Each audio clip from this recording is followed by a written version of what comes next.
There is a moment buried in the final act of the first Space Marine game that has never quite left the minds of fans who played through it. The Forge world of Graia is coming apart around them. The orbital spire stands above the ruin of a planet-wide industrial civilization, and Demetrian Titus is falling, not by accident, not from a hit he failed to absorb, but by deliberate choice, because he has grabbed onto the thing that was a Chaos Lord until recently, and is now becoming something without a precise biological name, and he has refused to let go. The being in his grip is mid-transformation. Flesh is unraveling and reconstituting in patterns that mammalian anatomy was never designed to describe. The gifts of the dark gods pour into the Chaos Lord from the inside, remaking him according to principles that exist only in the warp, and the psychic and spiritual radiation pouring off a being in this state, the ambient corruption of a soul crossing into apotheosis, saturates the air around both of them with the specific quality of damage that the 41st millennium has learned to fear more than almost anything. It presses against the spiritual architecture of every warrior in range. It finds the gaps. It whispers into them. Most Space Marines, already the finest killers the Imperium of Man produces through 10,000 years of systematic enhancement, would not be functional this close to this process, not because they lack courage. The Adeptus Astartes does not produce cowards, but there are thresholds. Warp corruption operates through thresholds, finding the one specific crack it needs, applying force until the wall gives way. Even the most decorated chapter veterans have them somewhere.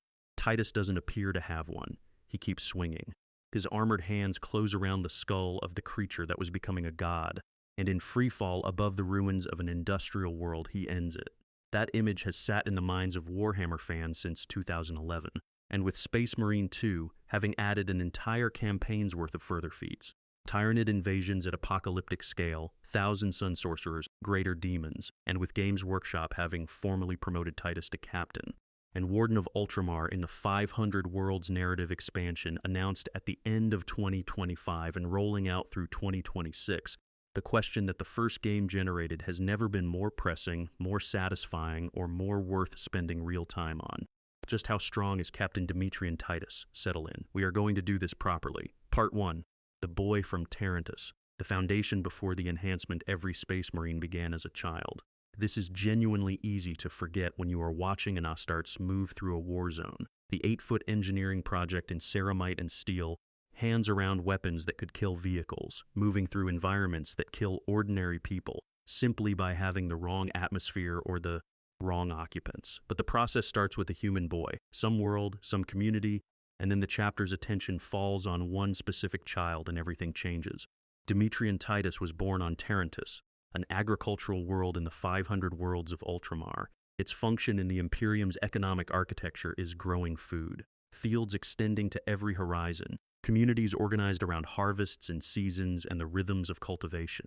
By the brutal standards of the 41st millennium, by the standards of a hive city where children learn to fight because the underhive kills those who can't, or a death world where the environment is an active, continuous attempt to kill everything living on its surface. Tyranids is almost gentle. The environment does not manufacture warriors through constant pressure. Whatever made Titus exceptional was not ground into him from outside. It was already there. The Ultramarines recruit across the 500 worlds, which means their candidate pool is drawn from hundreds of billions of people spread across dozens of inhabited star systems. From this enormous population, they pull a small fraction of young males who meet the preliminary biological and psychological requirements that make survival through the selection trials even theoretically possible. The trials themselves are designed to be genuinely dangerous. The Ultramarines want to know who survives when conditions stop being controlled. Physical challenges that kill those physically incapable of surviving them. Psychological evaluations built to find the cracks in someone's mental architecture. The places where sustained extreme stress will cause the structure to fail rather than bend. Problem solving under conditions that make clear thinking very difficult. The trials are experienced rather than passed or failed, and the experience itself reveals who each aspirant actually is. Titus excelled at every single challenge and became the best of his intake. Not among the best. In a cohort drawn from across Ultramar, from the most capable young men available on hundreds of worlds, he was the singular standout before the chapter had modified a single cell in his body. The Prima guide for the original game records him at the time of Space Marine as approximately 175 years old. 7 feet and 2 inches tall without armor, roughly 2.18 meters and 750 pounds, approximately 340 kilograms. For comparison, the heaviest competitive powerlifters in documented human history weigh between 200 and 250 kilograms. Polar bears, the largest terrestrial predatory land animals on Earth, reach about 700 kilograms at absolute maximum. Titus, as an unarmored biological organism, weighed 340 kilograms of enhanced biology, and this is before the armor's 180-kilogram frame would be added. He had been serving the chapter for over 150 years at the start of Space Marine, a century and a half of continuous campaigns across the galaxy's endless wars, against every enemy category in the Imperium's vast bestiary of opponents in every operational environment from jungle to void to hive city to open desert, building the specific and irreplaceable kind of knowledge that comes from actually fighting for that long against things that genuinely want you dead. He held the rank of captain of the Second Company, the battle line company in the Codex-compliant chapter structure, the main offensive formation of the chapter's fighting strength. You don't hold that rank through seniority. The Ultramarines watch their warriors carefully over decades of close work and promote those who have demonstrated quality that makes them worth. Following in situations where following the wrong leader means dying without purpose.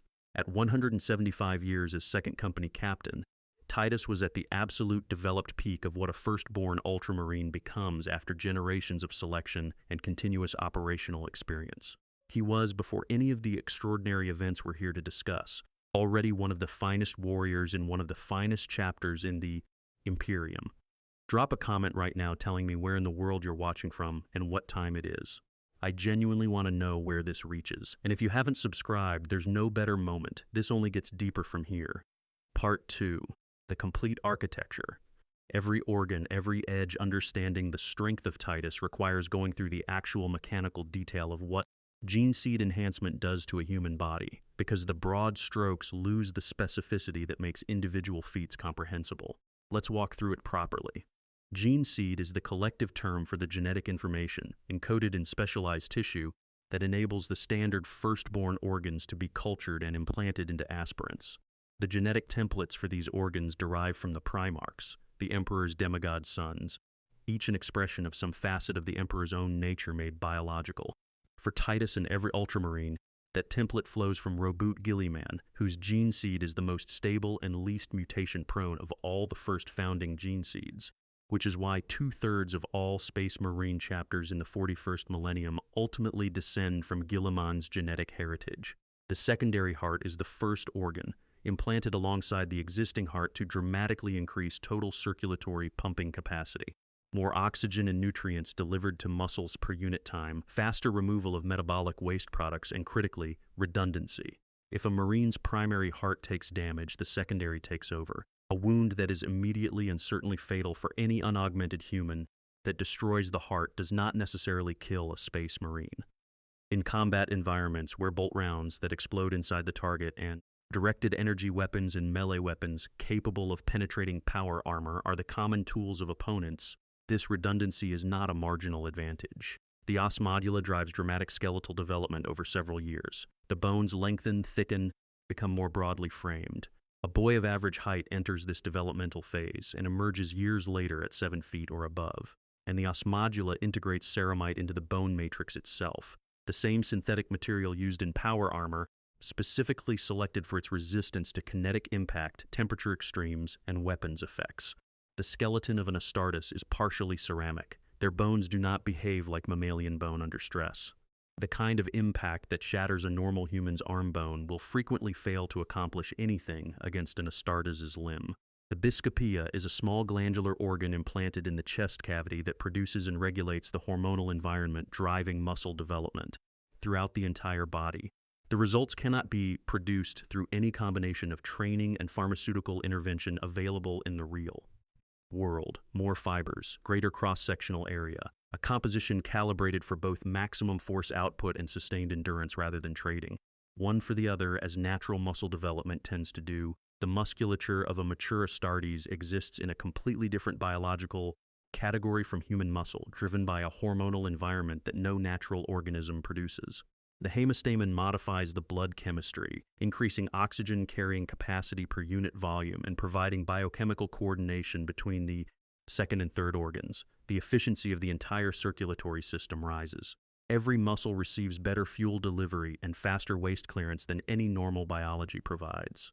This compounds with the Biscapea's muscle enhancement to produce overall physical output that is meaningfully above what either improvement alone would generate. Laraman's organ generates specialized clotting agents, Laraman cells, that converge on wound sites within seconds of injury and form a tough, resilient seal. A cut that would cause dangerous blood loss in a normal human is sealed by the Marine's own biology before it becomes a tactical problem. The accumulated minor wounds that genuinely degrade normal soldiers over a prolonged engagement, each one bleeding, each requiring attention, all adding up to a person who is losing blood faster than they can afford, are handled automatically by Titus's own body. The catalepsian node allows different portions of consciousness to be cycled into and out of active awareness independently, providing something equivalent to sleep and rotation across different brain regions while the whole organism remains active. The practical ceiling before significant cognitive degradation is approximately 11 standard days of continuous operation. Sleep deprivation, which is one of the primary limiting factors for any military force in sustained operations, degrading decision-making, reaction time, and physical performance in ways that accumulate rapidly, is simply not a meaningful consideration for Titus in any tactical situation that unfolds in less than nearly 2 weeks. The preomner is a predigestive organ that neutralizes toxins, poisons, acids, and biologically hostile substances before they reach the actual digestive system. A space marine can ingest things that would immediately and lethally kill a normal human without any ill effect. Practical applications include immunity to poisoned food and water supplies, ability to consume alien organisms whose chemistry is hostile to mammalian biology, and survival in environments where the local biochemical composition would be dangerous to normal humans. The Amophagia enables genuine genetic memory transfer through consumption of another organism's tissue. When an Astartes consumes the nervous tissue or organs of another being, the Amophagia extracts and processes information encoded in that tissue, the creature's instinctive knowledge of its environment, fragments of experiential memory, behavioral patterns that took a lifetime to develop. This information integrates into the Marine's accessible memory. The ritual practices of certain chapters, involving the consumption of honored blood or flesh, are not purely symbolic. There is an actual biological information transfer occurring. The multi-lung provides a third lung, dramatically increasing respiratory capacity and enabling atmospheric filtration. In extreme circumstances, it can extract oxygen from certain liquid media, enabling underwater breathing for limited periods. The additional respiratory throughput feeds into the enhanced circulatory and muscular systems in ways that compound the overall physical performance. Significantly, the oculobe modifies visual processing to provide extraordinary range and low light capability. Adaptation from bright to near total darkness that takes a normal human several minutes is nearly instantaneous for an Astartes. Night combat is barely diminished compared to daylight operations. Tracking of fast-moving targets is enhanced by neural processing improvements that allow the visual system to keep pace with the physical reflexes the rest of the enhancements provide. Lyman's ear provides perfect directional hearing and complete immunity to acoustic disorientation. The concussive effect of nearby explosions that disorients and temporarily deafens normal soldiers, genuinely combat-limiting in heavy weapons. Environments does not apply to an Astartes. Full situational awareness is maintained through exchanges of fire that would leave any unprotected. Person effectively non-functional. The Susan membrane enables voluntary or trauma-triggered suspended animation, dramatically reducing metabolic rates and preserving biological function in a frozen state. The membrane can sustain this state for years. Injuries that would kill through progressive deterioration can be preserved in their exact current state until proper treatment becomes available. The neuroglottis provides biochemical sensing through taste and smell with high precision, detecting toxins, identifying chemical compositions, tracking individuals by the trace chemicals they leave in an environment. The specificity of information available from a single breath of air in a space where a target has been present is genuinely remarkable. The mucranoid allows the body to secrete a protective, waxy substance through the skin in response to environmental triggers, providing insulation and some degree of vacuum resistance. The related Becher's gland enables biological acid production strong enough to burn through many materials, usable as a weapon or to escape restraints. The progenoid glands preserve the Marine's gene seed, the genetic information, that will allow new Astartes organs to be grown for future aspirants. Recovery of these glands from a fallen Marine is a sacred duty, treated with the urgency of treating the living, because the chapter's capacity to produce future warriors depends on this genetic continuity. The black carapace is the final implant and the one that makes power armor what it actually is. A layer of synthetic living tissue spread across the torso beneath the skin, studded with neural interface ports that connect directly to the mechanical systems of power armor. The armor does not sit on the Marine's body the way plate armor sits on a medieval knight. The armor's servos respond to neural signals at the speed of nerve transmission. Before the muscular command has fully executed, the armor's limb is already moving. When Titus swings his arm, the power armor's arm moves with the full assistance of its servo systems before the muscles have completed their contraction. The practical force multiplication that results from this, combined with the already enhanced biological musculature, produces estimates from the Death Watch role-playing system of roughly 10 to 20 times the force output of an unaugmented human. This is the complete baseline architecture. 19 organs, fully integrated, operating as a coordinated system where each component supports and is supported by the others. And this is before the 3 additional Primaris organs, sinew coils, Magnificat, Belisarian furnace, that Titus received when he crossed the Rubicon. We will reach those in their proper place. Part 3. The weight of a Primarch's legacy. Why Ultramarine means something specific. Being an Ultramarine is a particular kind of inheritance with implications that go well beyond chapter affiliation. It is a lineage, a culture, and a philosophical tradition shaped by one of the most remarkable beings the Emperor created. And understanding what Titus is requires understanding what Guilliman actually built. Roboute Guilliman was found on Macragge, a world on the galaxy's eastern fringe whose civilization had maintained structured civic organization through the dark centuries of isolation before the Emperor's reach extended there. What Guilliman found was already a functional society, with laws, institutions, communities organized around collective welfare rather than bare survival. He was adopted by the ruling family and proceeded, in his adolescence and early adulthood, to demonstrate a quality of military and administrative genius that was, even by Primarch standards, extraordinary in its systematic nature. He reformed Macragge's military and governance. Then he began building outward. The 500 worlds of Ultramar, the realm Titus is now warden of, are Guilliman's creation. Built not merely as a military and economic buffer zone, but as an actual civilization, with economies and legal systems and educational institutions, and genuine investment in the welfare of ordinary people. Worlds where people could live decent lives rather than simply enduring until called upon to die. This is the specific quality of Guilliman's legacy that distinguishes him from other Primarchs who were also brilliant and also built domains. He built something that could sustain people rather than just sustain itself. His 13th legion, by the time of the Horus Heresy, was the largest of all the first founding legions. Other legions had fought their numbers thin in the Great Crusades campaigns. Guilliman's training and organizational efficiency had maintained and grown his legion continuously. When the heresy fractured the Imperium and the Emperor was interred on the Golden Throne, the 13th Legion survived with its structure and command coherent, giving Guilliman the resources to shape the recovery. The Codex Astartes is what he produced from this position, and its influence has been total for 10,000 years. It mandated the breaking of the legions into chapters of 1,000 warriors each, preventing any commander from ever controlling the kind of concentrated force Horus had wielded.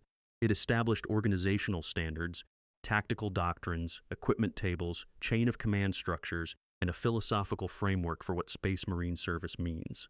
2/3 of all Space Marine chapters in the 41st millennium ultimately descend from Ultramarine gene seed, because the stability of Guilliman's genetic template made it the default choice for new chapter foundations. For Titus, this inheritance means 3 specific things. First, gene seed stability, all 19 organs functioning exactly as intended, without the catastrophic failure modes that afflict chapters like the Blood Angels or the behavioral instabilities associated with certain other gene seeds. Second, the Ultramarine culture, the approach to the Codex as wisdom rather than scripture, the combination of adaptability with discipline, the expectation that warriors at the officer level will think while fighting rather than substituting one for the other.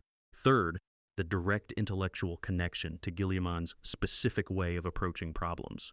That third point is illustrated clearly by the central tension of the first game. Titus treats the Codex Astartes as a framework of distilled wisdom, the best available guidance for common situations, requiring genuine judgment in uncommon ones. Leandros treats it as a rulebook, following its letter in ways that frequently violate its spirit. They are both trying to be good ultramarines. Only one of them has understood what that actually requires. When Guilliman returned in the Dark Imperium period, one of his first observations was that the Codex had been misread by many chapters, treated as fixed law rather than flexible wisdom. Titus had arrived at this same conclusion independently through 150 years of practical experience. Father and son, separated by 10 millennia, reached the same understanding by different roads. That is Guilliman's intellectual inheritance expressing itself at depth in one of his finest genetic descendants. The Ultramarine culture's practical expression in combat is visible throughout both games. Titus adapts. When one approach stops working, he doesn't press it. He reads the situation, makes a new assessment, and applies a different tool. This is not instinct in the unreflective sense. It is instinct that has been refined by 150 years of feedback from situations where poor adaptation meant people died. The muscle memory of tactical intelligence, if you want to put it that way. Part 4. Greya Burns. What the first campaign actually demonstrates. The first game sets up its premise with apparent simplicity. A forge world under assault by an alien war host, an ultramarine captain with 2 brothers sent to reinforce the defense. What it actually is, when you arrive and see the state of things, is controlled catastrophe. The Orc war host on Greya is not a raiding party in scale or intent. It is a genuine military assault of the kind that Orc military doctrine, to the extent that phrase applies, produces when the conditions come together correctly. Massive numbers, sustained pressure, and the specific psychological quality of Orc warfare that makes conventional attrition. Tactics dramatically less effective against them than against human opponents. Orcs deserve genuine recognition as physical opponents. Their biology is alien in ways that the discourse around them sometimes undersells. Their skeletal structure is dense biological composite material more analogous to extremely hard cartilage or compressed wood than to calcium. Phosphate mammalian bone, it resists shattering under impact in ways that human bone simply does not. Their musculature is dense with slow twitch fibers that produce sustained force output at the absolute biological ceiling for their size. A mid-sized orc fighting barehanded is roughly physically comparable to an unarmored space marine in raw force production, not in skill, training, or equipment, but in the pure numbers of force they can generate. Orcs also scale. Individuals who survive and win fights become physically larger and more capable over time through some biological mechanism that the Adeptus Mechanicus has studied and found baffling because it seems to operate through a combination of biochemical signals and something that might be described as warp-adjacent growth stimulation. Grimskull, the war boss commanding the invasion, has been scaled by years of survival at the top of a very violent hierarchy. He is the last one standing precisely because anyone physically capable of challenging him has already been killed by him, which means he represents the extractive result of natural selection at its most brutal in a species where natural selection is pure combat. Titus kills him. He also moves through invader-held positions that should require coordinated assault with fire support and flanking, doing it alone, or nearly alone, with the combination of physical superiority and tactical intelligence that defines the Ultramarine approach. He doesn't simply hit harder than the Orcs. He knows which elements of a position to address in which order to collapse its defensive coherence. Fastest. He reads flow states in combat, the way that enemies responding to his advance are not advancing on the people he needs to protect, the way that creating engagement at one point reduces pressure at another. The revelation midway through the campaign that the Orc invasion was never the actual threat, that it was engineered as a distraction by Nemeroth to cover his seizure of the warp power source, reframes everything that precedes it. The scale of strategic manipulation required to set this up, pointing an entire Orc war host at a Forge world at the right time and scale to serve as distraction for a Chaos Lord's Ascension ritual tells us who Nemeroth actually was. Not just a powerful combatant, but a genuinely intelligent long-term strategic operator who had been planning this for years or decades. Titus interrupted his plan by doing his job so effectively that he cleared through the distraction and reached the actual problem. By the time Titus confronts Nemeroth directly, he has been in continuous sustained combat for hours without meaningful rest. His armor would be damaged in multiple places. His body would be carrying accumulated impacts from a long campaign, each sealed by Laraman's cells, but not healed in the deeper sense that takes time. He goes up the spire anyway. The calculation is simple. Stopping Nemeroth's ascension is necessary. The window for doing it is closing, and he is the available instrument. The personal cost of doing it in this depleted state is accepted without drama. This behavioral pattern, assessing that the situation requires action regardless of personal cost, accepting terrible odds because the consequences of inaction are worse, defines Titus as a leader and a warrior. It requires a kind of strength that has nothing to do with how much weight you can lift. Part 5. The impossible kill. Why the Daemon Prince feat matters so much. Let's be completely precise about what Titus accomplished at the top of that orbital. Spire, because the shorthand version undersells the specific qualities that make it extraordinary. Nemeroth was not simply a very powerful Chaos Space Marine. He was a Chaos Lord who had achieved enough elevation through his service to the Ruinous. Powers that the Dark Gods had elevated him above the normal parameters of what a Chaos Space Marine represents. He was also a sorcerer, meaning his combat toolkit extended beyond the physical into direct manipulation of warp energy. Psychic assault, reality distortion, the channeling of demonic power through his own body as an offensive weapon. He was, before his transformation began, already operating in a tier above the Chaos Marines who served under him, and he was crossing the threshold from powerful mortal champion to Daemon Prince, using the warp power source on Greya to fuel the process. Daemon Princes are entities that have achieved apotheosis. They have passed from the material world into something that exists partially or wholly, within the warp, empowered by their patron deity, in ways that change the fundamental rules of what they are. They are not simply more powerful versions of their mortal selves. They are categorically different. Their relationship with physical damage, with how psychic attacks can affect them, with how warp energies interact with their form, all of this operates by different rules. Weapons that work against mortal beings may fail entirely against a Daemon Prince if those weapons lack the specific psychic or spiritual properties needed to affect something that is partly made of warp substance. This is why the Grey Knights exist. The entire establishment of specialized anti-demonic space marines, with their gene seed sourced directly from the Emperor's own genome, their armor inscribed with wards against demonic influence, their weapons forged and blessed specifically to harm warp-embodied entities, their conditioning including 666 distinct rituals designed to fortify the soul against exactly the spiritual assault that Daemon Princes radiate, exists because confronting Daemon Princes reliably requires a specialized force designed specifically for that purpose. Even with all of that preparation, Grey Knights find Daemon Princes among their most challenging and dangerous opponents. This is what they were made for, and it is still brutally difficult. Titus had none of this preparation. Standard Ultramarine Captain equipment, excellent by any measure, but not specifically prepared for engagement with a warp entity undergoing apotheosis, no demonic wards on the armor, no specifically blessed or enchanted weapon, a bolter, a chainsword, a power fist, and the product of 150 years of combat experience. Nemeroth was mid-transformation rather than a fully realized ancient Daemon Prince. This matters for honest assessment of the feat. A fully realized Daemon Prince who has been in that state for centuries and has completely mastered their new form and all the capabilities it provides is categorically more dangerous than a mid-transformation one. The claim here is not that Titus can defeat any Daemon Prince in any configuration with no preparation. The claim is that he fought a partially transformed Chaos Lord at the very high end of what that category produces, without specialized equipment, at the end of a campaign that had already depleted his resources and won. The freefall element is worth dwelling on separately from the pure lore power analysis. Combat in freefall is genuinely mechanically complex.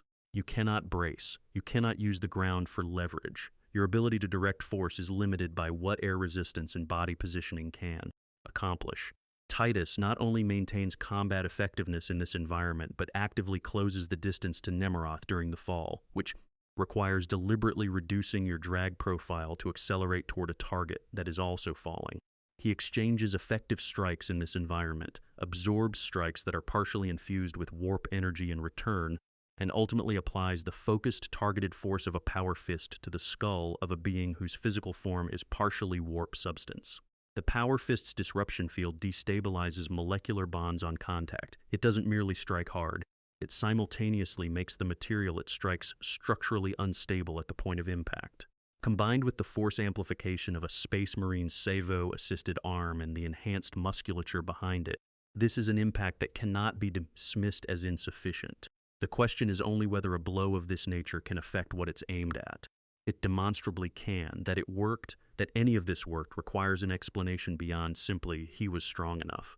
And the explanation is the specific quality that Nemeroth himself noticed, commented on, and found anomalous. Part 6.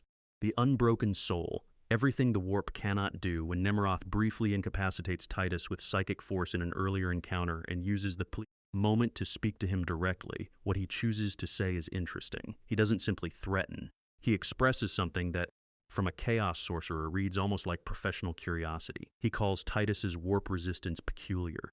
He suggests that this resistance implies not merely an absence of warp connection, but a presence of one. That whatever is shielding Titus from corruption might itself be a warp relationship of a kind Titus doesn't consciously understand. He calls him brother and asks if he'll be joining them eventually. This framing of Titus's immunity as potentially indicative of something rather than simply nothing is significant. A chaos sorcerer of Nemeroth's capability has a profound operational understanding of how the warp interacts with mortal souls. When he says the resistance is anomalous and implies it points at something, he is not speculating from ignorance. He is the closest thing the setting has to an expert on this exact phenomenon, and his assessment is that Titus is not simply a very faithful space marine whose mental defenses happen to be unusually robust. When Leandros reports Titus to the Inquisition at the end of the game, this is the specific concern. Titus handled a warp-saturated device without effect when other space marines in the vicinity felt it as wrongness and spiritual pressure. He stood in the presence of a mid-transformation daemon prince, whose spiritual emissions should be corrosive to nearby souls the way radiation is, corrosive to nearby tissue, and emerged uncompromised. His immunity cannot be attributed to any of the established legitimate mechanisms. Formal psychic training and conditioning, the Grey Knight fortification process, specifically blessed protective equipment, or being a blank. The blank theory, that Titus has no psychic presence in the warp and is therefore simply invisible to its corrupting influence, is the most mechanically elegant explanation but the one least supported by context. True blanks produce a detectable absence signature that psychers experience as deeply unsettling, and Titus has served alongside ultramarine librarians for over 150 years without this being noted. The librarians would have felt it. That argument against the blank theory is fairly solid. The willpower and faith interpretation holds that Titus's immunity is a property of his psychological architecture, that his faith and certainty are so complete, his internal structure so without the gaps that warp corruption typically exploits, that the corrupting influence simply finds no purchase. The warp works on doubt, on desire, on the gap between what you believe and what you secretly fear might be true. If those gaps don't exist in the configuration the warp needs to establish a foothold, the corruption cannot proceed. Under this reading, Titus's immunity is not supernatural. It is the product of a psychological completeness that most beings never achieve. His subsequent century of inquisitorial captivity is relevant here. 100 years of sustained, sophisticated assault specifically on the deepest questions of his identity, being told repeatedly that his warp resistance is itself evidence of corruption, being subjected to psychological and psychic interrogation designed to find the crack and widen it, and emerging from the other side, with his loyalty and his sense of self unchanged.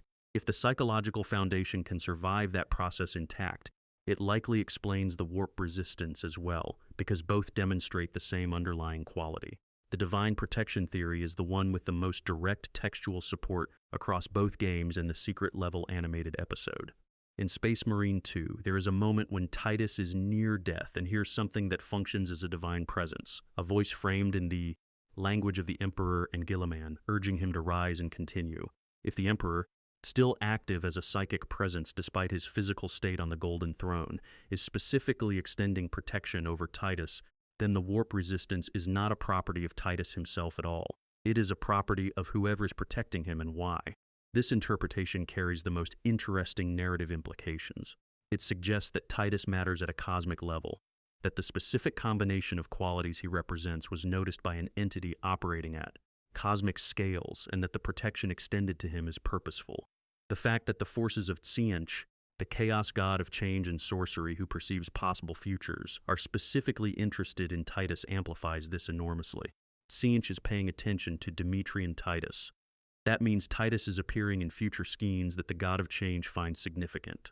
Whatever he represents, it matters at a scale that makes divine interest plausible. For the purposes of assessing his combat strength, the warp resistance functions as a genuine force multiplier against the most dangerous category of current opponents. He can close with Chaos Psychers and Sorcerers as though they were merely capable melee fighters rather than beings whose psychic emissions make, approaching them dangerous for anyone else. He can stand in the presence of demonic entities without the spiritual degradation that affects every other warrior in the vicinity. In a setting where the most powerful and persistent threats are precisely those with the deepest warp connections, immunity to the attacks that make those threats so formidable is a decisive advantage. Part 7. The Long Dark, a century of testing that could not break him. The 100-year gap between Space Marine 1 and Space Marine 2 contains, in some ways, the most significant events in Titus's entire story. What happens to a person when they are subjected to sustained, systematic assault on their identity and sense of purpose, conducted by people with the institutional authority to continue it indefinitely, and what kind of person comes out the other side, tells you more about the depth of their character than any amount of heroic battlefield action. Inquisitor Thrax took Titus with formally legitimate justification. The Inquisition's mandate to investigate potential warp corruption in Astartes is real and reasonable. A corrupted space marine who goes undetected represents a potentially catastrophic risk, and the Inquisition has the authority to detain and interrogate anyone, including chapter officers, when there are genuine grounds for concern. Titus's warp resistance was genuinely anomalous. Leandros's report, however much we might judge his decision with hindsight, was not made without basis in observable fact. What Thrax did with that authority was something other than investigation. He had a personal grudge against the Ultramarines specifically, a bitterness toward the chapter that transformed a legitimate inquiry into prolonged torture.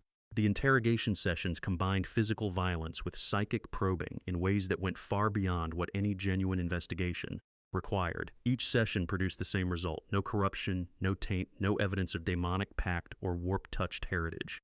Thrax responded to this consistent absence of the evidence he was looking for by repeating the process with greater force. For approximately 100 years, between sessions, Titus was kept in stasis. Normal imprisonment allows the experience of time passing, the accumulation of days, the slow development of adaptations and strategies, the way that even terrible conditions become manageable through familiarity over time. Stasis removes this. You go under and then come back, and years have passed without your having experienced them. Your situation is unchanged, except that the universe has moved on around you. For a being with a Space Marine's lifespan and the Catalepsian node's sleep management capability, the psychological experience of repeatedly waking with no subjective sense of elapsed time, in a context of ongoing captivity and methodical assault, is its own specific variety of torture. Titus endured a century of this without breaking. He answered honestly in every session. He maintained his identity and his loyalty and his certainty about who he was and why he served. He offered no resistance that would give Thrax grounds for stronger measures. He did not become what they accused him of being, and every single interrogation, every psychic probe, confirmed the same thing that they had confirmed the first time: no corruption, clean, exactly what he appeared to be. The psychological fortitude required to maintain this through a century of deliberate assault on the deepest questions of self is extraordinary. Interrogation techniques developed over millennia are designed to find the gap between what a person believes and what they secretly fear might be true, and widen that gap until the subject can no longer distinguish their own perceptions from what the interrogator wants them to believe. That process failed comprehensively and repeatedly against Titus. Whatever his foundation is made of, it is not material that these techniques can move. Thrax eventually died during a separate campaign, possessed by a demon and put down by his own escort. There is a particular bitter irony in this: an inquisitor whose career was defined by the hunt for warp corruption meeting his end through exactly that corruption. The Grey Knights were involved. Titus was freed. The Death Watch recruited him. He adopted the name Nullus, meaning nothing or no one, and served in Kill Team Kassarin alongside warriors from the Space Wolves, Blood Angels, Black Templars, and Dark Angels.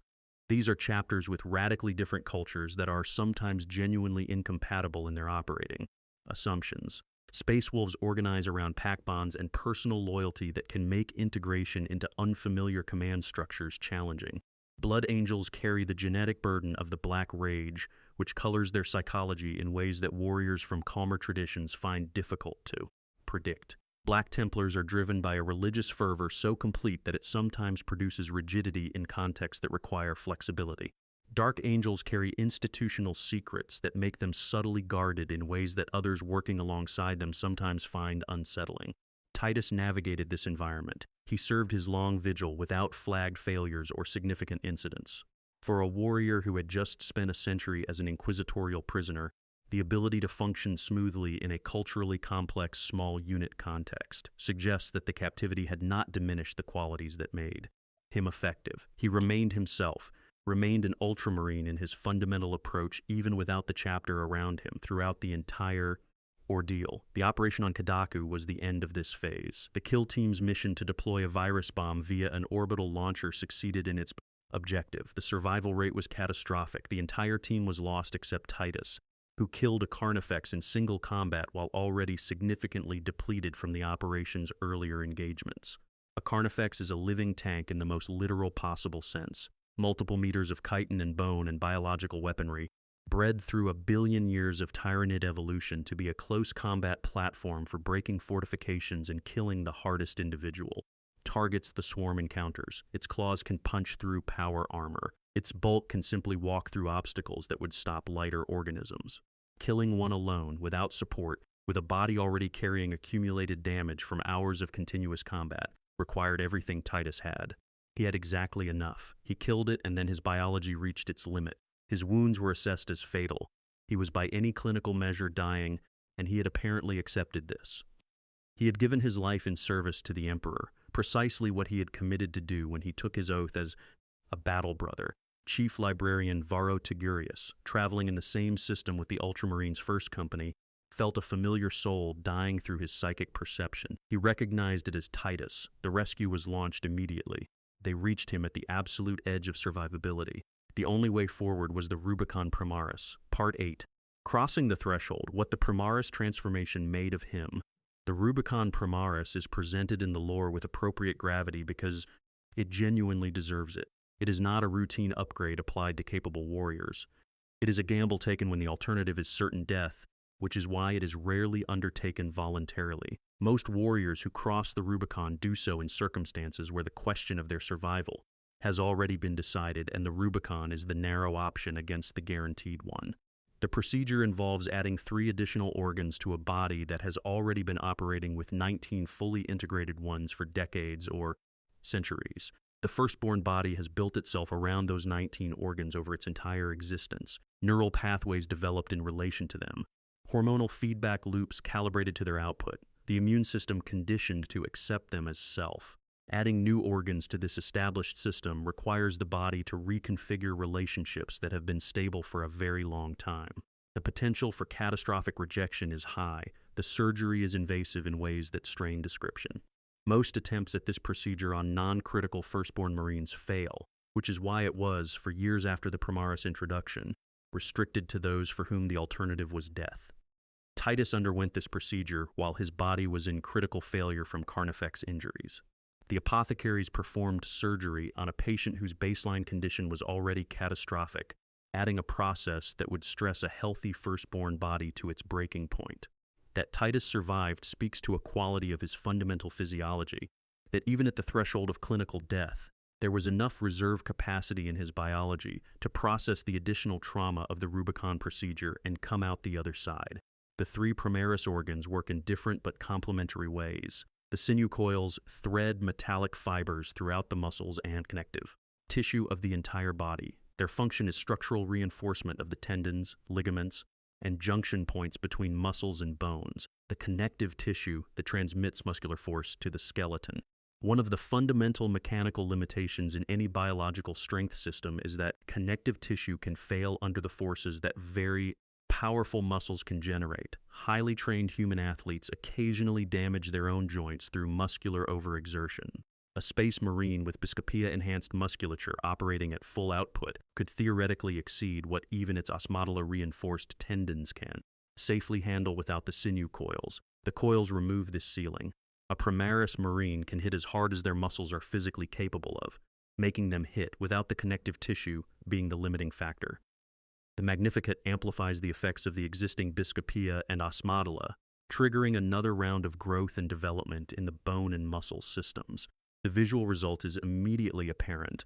A firstborn who crosses the Rubicon becomes physically larger. Primaris Marines stand approximately a head taller than their firstborn counterparts, roughly 8.5 to 9 feet in full armor compared to 7.5 to 8 feet for firstborn. They are proportionally broader. The difference reflects actual changes in bone length and muscle mass rather than cosmetic alterations, driven by the Magnificat's amplification of growth hormones that the Biscopia and Osmodula were already producing. The Belazarian furnace is a biological emergency reservoir, a store of stimulants, healing compounds, and circulatory activators located in the chest cavity, connected directly to both hearts. When the furnace detects that the Marine is approaching the threshold of irreversible, fatal trauma, it floods the system with its contents, triggering a surge of biological activity that can push back against physiological collapse. It doesn't cure fatal wounds. It buys time. It delays the point of no return long enough for the Marine's own healing systems and external medical intervention to have a chance to operate. Post-Rubicon Titus carries all of this on top of a foundation that was already at the peak of what 150 years of firstborn development could produce. The experience accumulated over those 150 years, the muscle memory, the tactical instincts, the deep understanding of how enemies move and think, survived the surgery intact and now operates through a physically enhanced chassis. This combination is specifically what makes firstborn who cross the Rubicon so formidable. The experience of a long-serving veteran in a body that has undergone a second round of dramatic physical improvement. A purely created Primaris Marine has the physical template but not the experiential foundation. Titus has both. He woke up on an Ultramarine's battle barge, Primaris, with a chaplain informing him of what had happened and what had been decided. His first impulse was apparently to return to the Death Watch, to continue the voluntary exile he had chosen as penance for what he believed was his. Failure to the chapter. The chaplain redirected him. If you genuinely want redemption, you earn it back in front of your brothers, not hidden from them. Titus took this advice. He returned as a lieutenant, the rank appropriate for someone who had been absent for a century, whose former company had built its organizational culture and its trust networks around different leadership. He was welcomed back with his service honored. The rank would follow as trust was rebuilt. In the events of Space Marine 2, we watched that process unfold. Part 9, Against the Swarm and the Sorcerers. The complete ledger of Space Marine 2, Space Marine 2 opens in the Death Watch phase of Titus's story, establishing him as already functional at full capability, before transitioning to the main campaign where he is reintegrated into the Ultramarines as a lieutenant of the second company. The visual and tonal scale of the game is qualitatively different from its predecessor, where Gravea was a desperate military situation with recognizable fronts and positions. The Fourth Tyrannic War's assault on the Residius system operates at a scale that makes normal military categories feel inadequate. Hive Fleet Leviathan struck the Imperium from below the galactic plane rather than from the eastern or northern fringes earlier. Great fleets had, attacking from an unexpected vector that prevented the normal warning network from providing adequate preparation time. The scale of what a Hive fleet represents is difficult to communicate in conventional military terms because the swarm doesn't operate in conventional military terms. It is an environmental condition as much as an army.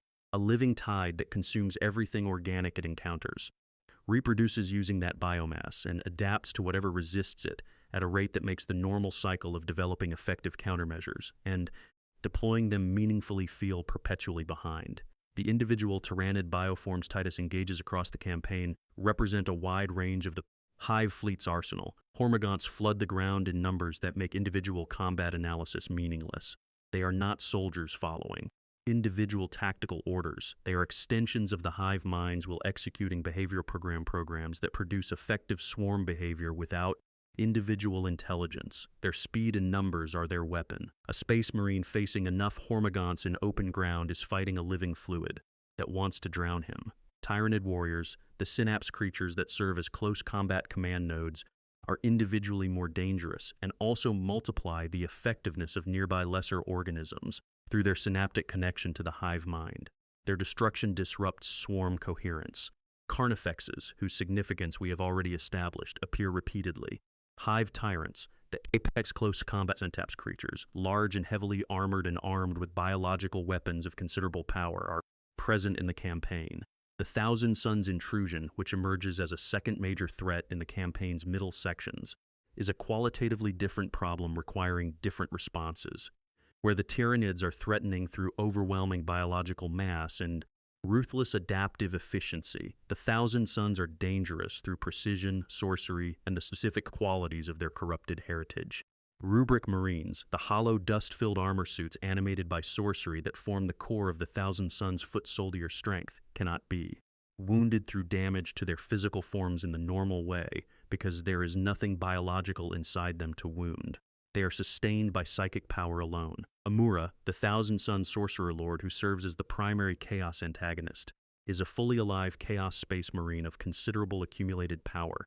His toolkit includes warp step teleportation allowing near-instant repositioning anywhere in his perception, portal generation that creates dimensional apertures through which reinforcements can arrive anywhere on the battlefield, direct psychic assault delivered through concentrated warp fire, and the full sorceress knowledge of a senior Thousand Suns officer who has been practicing his craft for an unspecified but very long time.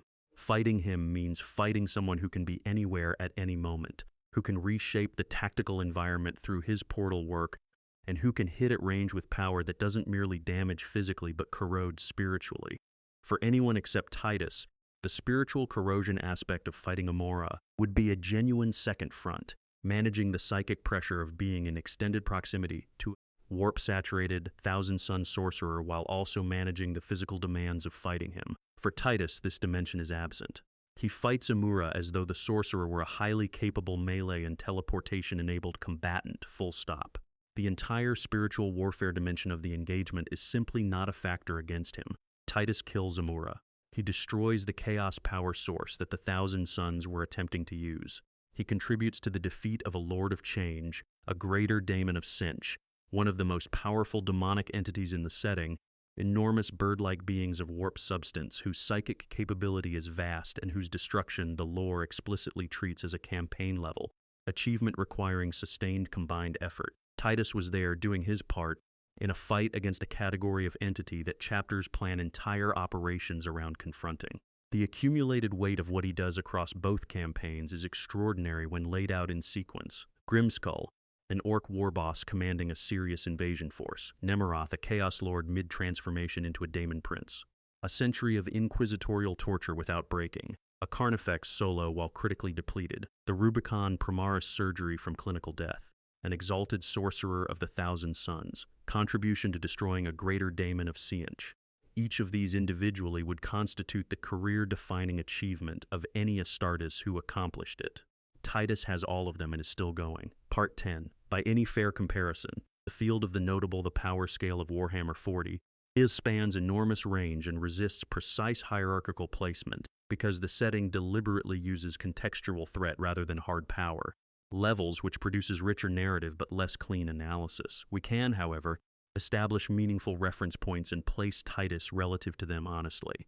At the established baseline, the standard tactical marine represents the template, enhanced biology, decades of training, quality equipment, formidable by any external comparison, capable of feats that would seem impossible to any non-Astartes observer. But they have well-defined limits. They can be killed by sustained, accurate fire from weapons that penetrate their armor. They can be overwhelmed in close combat by sufficient numbers of sufficiently strong opponents. They are powerful but not invulnerable, and in the narrative they occupy the role of capable supporting cast, rather than the kinds of individuals who accomplish world-altering things through personal action. Named veterans with significant accumulated experience and the kind of track record that makes them notable within their chapters occupy the tier above. They get injured in the narrative, face opponents who genuinely threaten them, and accomplish things that the tactical marine baseline could not reliably replicate. Their feats are individually impressive, but generally within the range of very good space marine doing excellent work. Chapter masters and first company veterans are the tier above that. Marnius Calgar is the most relevant ultramarine example here. He has fought Tyranid hive tyrants in direct single combat and survived. He wields the gauntlets of Ultramar, relics of genuine martial power capable of punching through the thickest biological armor the Tyranids produce. He survived an assassination attempt by a Lictor, one of the most dangerous individual combat Tyranid organisms in the Swarm's arsenal. that required surgical reconstruction of significant portions of his body. He crossed the Rubicon Primaris as the first named firstborn to do so, a procedure that was considered nearly unsurvivable, and emerged from it, fully functional. He effectively governs Ultramar in Guilliman's absence. Titus operates in the vicinity of this tier. He has not yet accumulated the multiple centuries of legendary status that Calgar carries. His personal ledger is not 10 centuries long, but the specific quality and nature of what is on that ledger, the demon-killing feats, the warp resistance, the century of psychological endurance, the multiple Rubicon survival from critical injury, the 500 worlds command appointment, consistently produces outcomes that exceed what his formal rank and years of service would predict. The gap between him and a veteran of ordinary excellence is visible and significant. Comparing Titus to warriors from other chapters is useful for calibrating. Dante of the Blood Angels has over 500 years of continuous service behind him, accumulated martial wisdom at a depth that Titus's 3 centuries cannot match in raw volume. But Dante is the captain of the Blood Angels and their spiritual leader, not a warrior specifically noted for operating outside the rules of what the warp does to souls. Ezekiel of the Dark Angels is a powerful psyker, which places him in a different category of analysis entirely. Calder Drygo of the Grey Knights is technically still alive but has been trapped in the warp itself for an indefinite period, which makes comparison essentially meaningless. The custodians of the Adeptus Custodes exist above the Astartes in the established hierarchy of imperial warriors. Each custodian is the product of approximately 10 years of modification and conditioning, nearly an order of magnitude more intensive than the Astartes process, with genetic material drawn even more directly from the Emperor's own genome. The result is something measurably superior to an Astartes in every individual combat metric. One custodian in armor is roughly equivalent in overall combat effectiveness to a squad of Space Marines by most assessments. Titus does not match a custodian. Knowing this is a useful calibration, it tells us that his power is extraordinary by Space Marine standards while remaining within the bounds of what the setting allows for the non-custodian tier. Primarchs are beyond all of this entirely. Rabut Guilliman in his current returned state is not an opponent that individual Space Marines can meaningfully engage. The gap between a chapter master and a Primarch is vast enough that direct comparison is almost nonsensical. Primarchs were made directly from the Emperor's genetic material and represent something qualitatively different from anything in the Astartes. Program in the same way that the Astartes represent something qualitatively different from an ordinary human. So Titus sits in the upper range of the non-Primarch, non-custodian tier of named Astartes. Among the living Space Marines of the current 41st Millennium narrative, his combination of attributes, Primaris enhanced physical capability, the anomalous warp resistance, nearly 3 centuries of accumulated combat wisdom, psychological indestructibility demonstrated through a century of inquisitorial captivity, places him in a relatively small group of individuals whose demonstrated capabilities consistently exceed what their rank and formal years of service alone would suggest.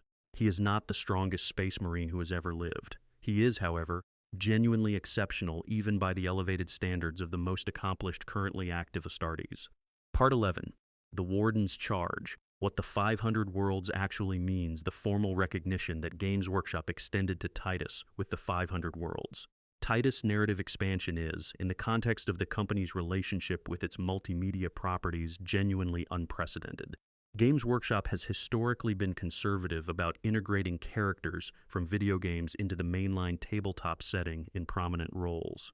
The company has for decades maintained tight control over what constitutes real Warhammer 40,000 lore, and the suggestion that a character originating in a 2011 third-person action game would become the face of a major new narrative expansion with dedicated 4-book boxed content would have seemed improbable not long ago. The announcement came at the World Championships of Warhammer Preview in November 2025, and the release began in early 2026. The expansion places Titus as the Warden of Ultramar, a specific and meaningful title in the political context of the current era. Guilliman has returned from his millennia-long comatose state and launched the Indomitus Crusade to reinforce and reclaim Imperium territory lost since the opening of the Great Rift. This campaign takes him away from Ultramar, away from the 500 worlds he spent his Primarchhood building. Those worlds need someone trusted to hold them while their Primarch's campaigns elsewhere. That person is Titus. The specific threat he faces is a Necron force under a commander called Necrozer Amintar, described as being rife with the Destroyer Curse. Necrons are among the most ancient inhabitants of the galaxy, the former rulers of it 65 million years ago, before they traded their biological forms for metallic bodies and entered an age-long dormancy. Their technology is derived from understandings of physics that the Imperium's best scientists can barely begin to categorize. Their weapons, their ships, their fundamental approach to warfare reflects millions of years of development and refinement. And crucially, when Necron warriors are destroyed in combat, they have a strong tendency to begin rebuilding themselves if the battlefield is not secured. Nanotechnology flowing through their metallic forms, initiating repair processes that can return destroyed soldiers to functional status if given enough time and undisturbed access to the remains. The Destroyer Curse is a specific affliction within Necron culture, the tendency toward nihilism and obsessive extermination of all biological life. Destroyers don't pursue strategic objectives in the conventional sense.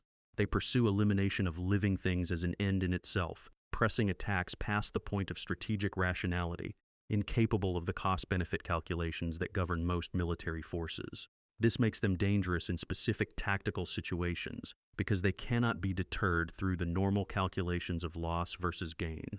The Wardens of Ultramar that accompany Titus in this expansion represent a thoughtful expansion of how Space Marine Command is depicted. Ancient Gadriel, who served as one of Titus's primary brothers in Space Marine 2 and began the game suspicious of his loyalty before being convinced, through shared combat, now carries the banner of the Second Company as its ancient. This role places him as the living symbol of the company's combat heritage in the field. Veteran Sergeant Maturus, who appeared in the secret-level animated episode as the older mentor figure in Titus's early career, is also present. The inclusion of human officers alongside the Astartes, logistics specialists, tactical analysts, a human legatus who has memorized the Codex Astartes and applies its wisdom to non-Astartes forces, reflects the reality that defending 500 worlds requires more than Space Marine combat capability. It requires administration, intelligence, diplomacy, and coordination with the enormous non-Astartes military and civilian assets of the worlds themselves. The tabletop rules published alongside the new miniatures reflect his capabilities honestly and are worth noting briefly. The master-crafted chainsword has enhanced strength and damage statistics, representing 3 centuries of practice with this specific weapon type, a level of refined technique that exceeds what a newer practitioner of the same weapon can achieve.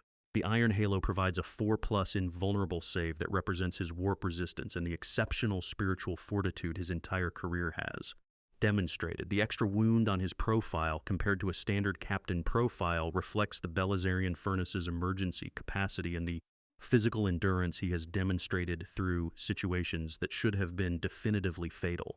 The broader implication of the 500 Worlds expansion for the setting is interesting beyond just Titus himself.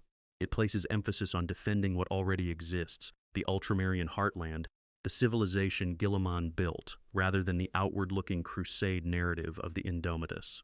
In a galaxy where the Great Rift has made the long view deeply uncertain, the question of whether the places that matter most can actually be held is as urgent as any offensive ambition. Titus, charged with this defense, is positioned as the steady center of a narrative about what the Imperium is actually fighting for, not just what it is fighting against. Part 12. The full accounting, just how strong is he? After everything we have worked through, every organ cataloged, every feat placed in its full context, every comparison drawn with appropriate care, we can state an honest answer. Physically, Titus is at or near the ceiling of what a non-Primarch Astartes can be. He is Primaris enhanced post-Rubicon, which means 22 organs rather than 19, the standard firstborn 19, plus sinew coils removing his force output ceiling, plus the Magnificat having triggered a second round of dramatic physical growth on top of a fully developed 150-year firstborn foundation, plus the Belisarian furnace that has already proven its worth by sustaining him through clinical death once. He stands close to 3 meters tall in full Tacticus armor. He weighs north of 700 kilograms in armor. His bones are partially ceramic through the Osmodula's work. His muscles are driven by Biscopia-enhanced fiber composition amplified by the Magnificat's additional stimulation. His connective tissue is reinforced by sinew coils to support the full output of those muscles without being the limiting factor. The servo assistance of his M10 Tacticus armor, connected through his black carapace with direct neural immediacy, multiplies this baseline to produce estimates drawn from the Deathwatch role-playing system of roughly 10 to 25 times the force output of an unaugmented human.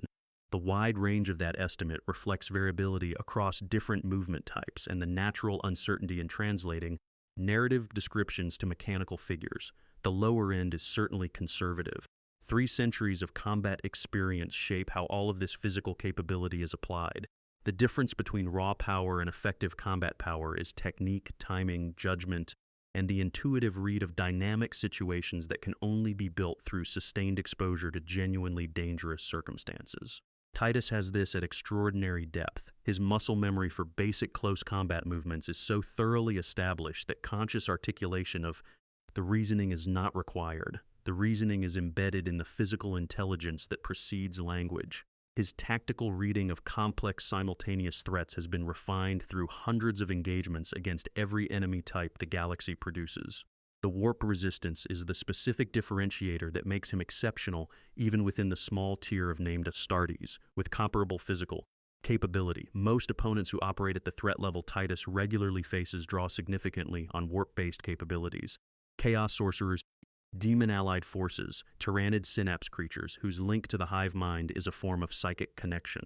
An entire axis of attack available to these opponents simply does not function against Titus. They fight him as though they were merely physically powerful opponents, which means he fights them at a substantial advantage relative to every other warrior in the engagement.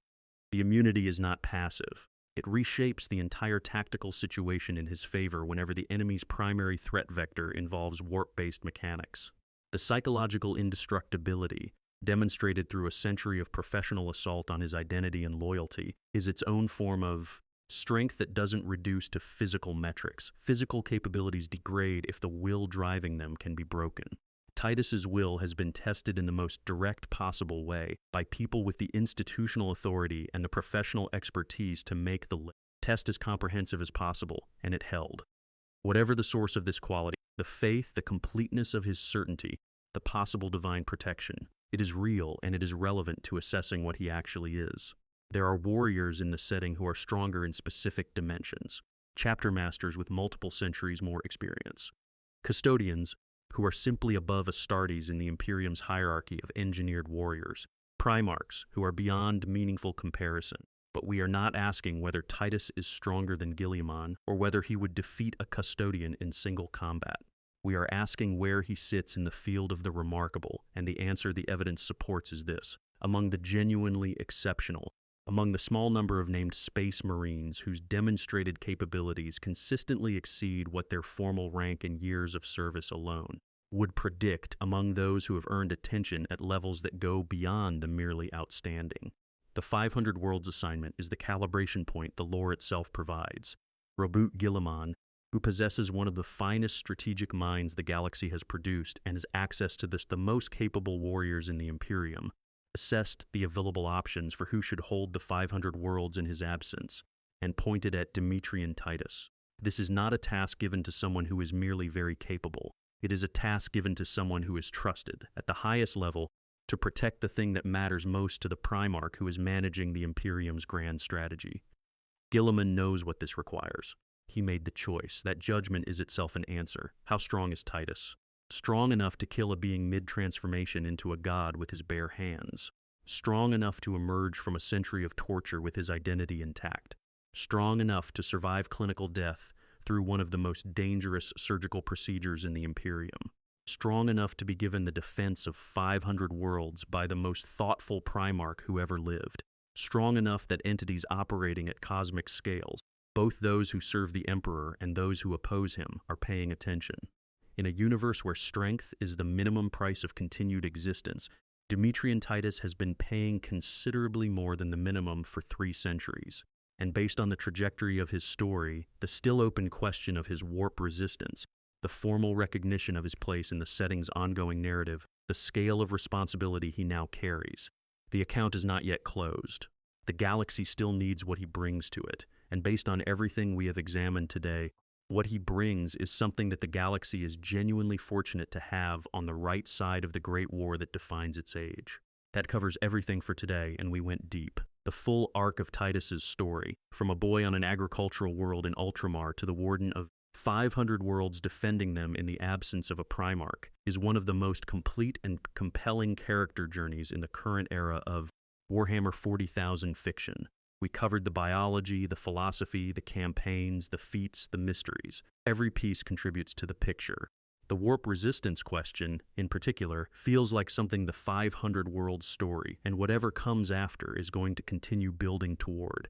If Siench's interest in Titus is a genuine narrative thread rather than background texture, and the care with which both games have handled this, Element suggests it is, then we may eventually get an answer to the question that has been open since 2011. When that answer comes, it is going to change how we understand everything he has already done. What's your theory? Where do you place him in the hierarchy of notable living Astartes? Do you think the warp resistance is divine protection, extraordinary willpower, something Nemeroth's intuition was right about, or something the lore hasn't fully named yet? Drop it in the comments. And if this kind of patient, thorough exploration of the characters and ideas behind the armies is what you come here for, subscribe.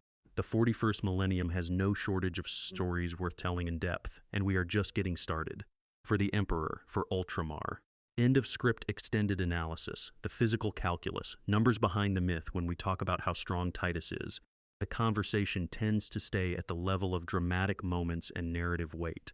But there is a more granular analysis available if we're willing to do the work of actually sitting with the numbers and the lore implications together, and it produces a picture that is in some ways even more extraordinary than the highlights suggest.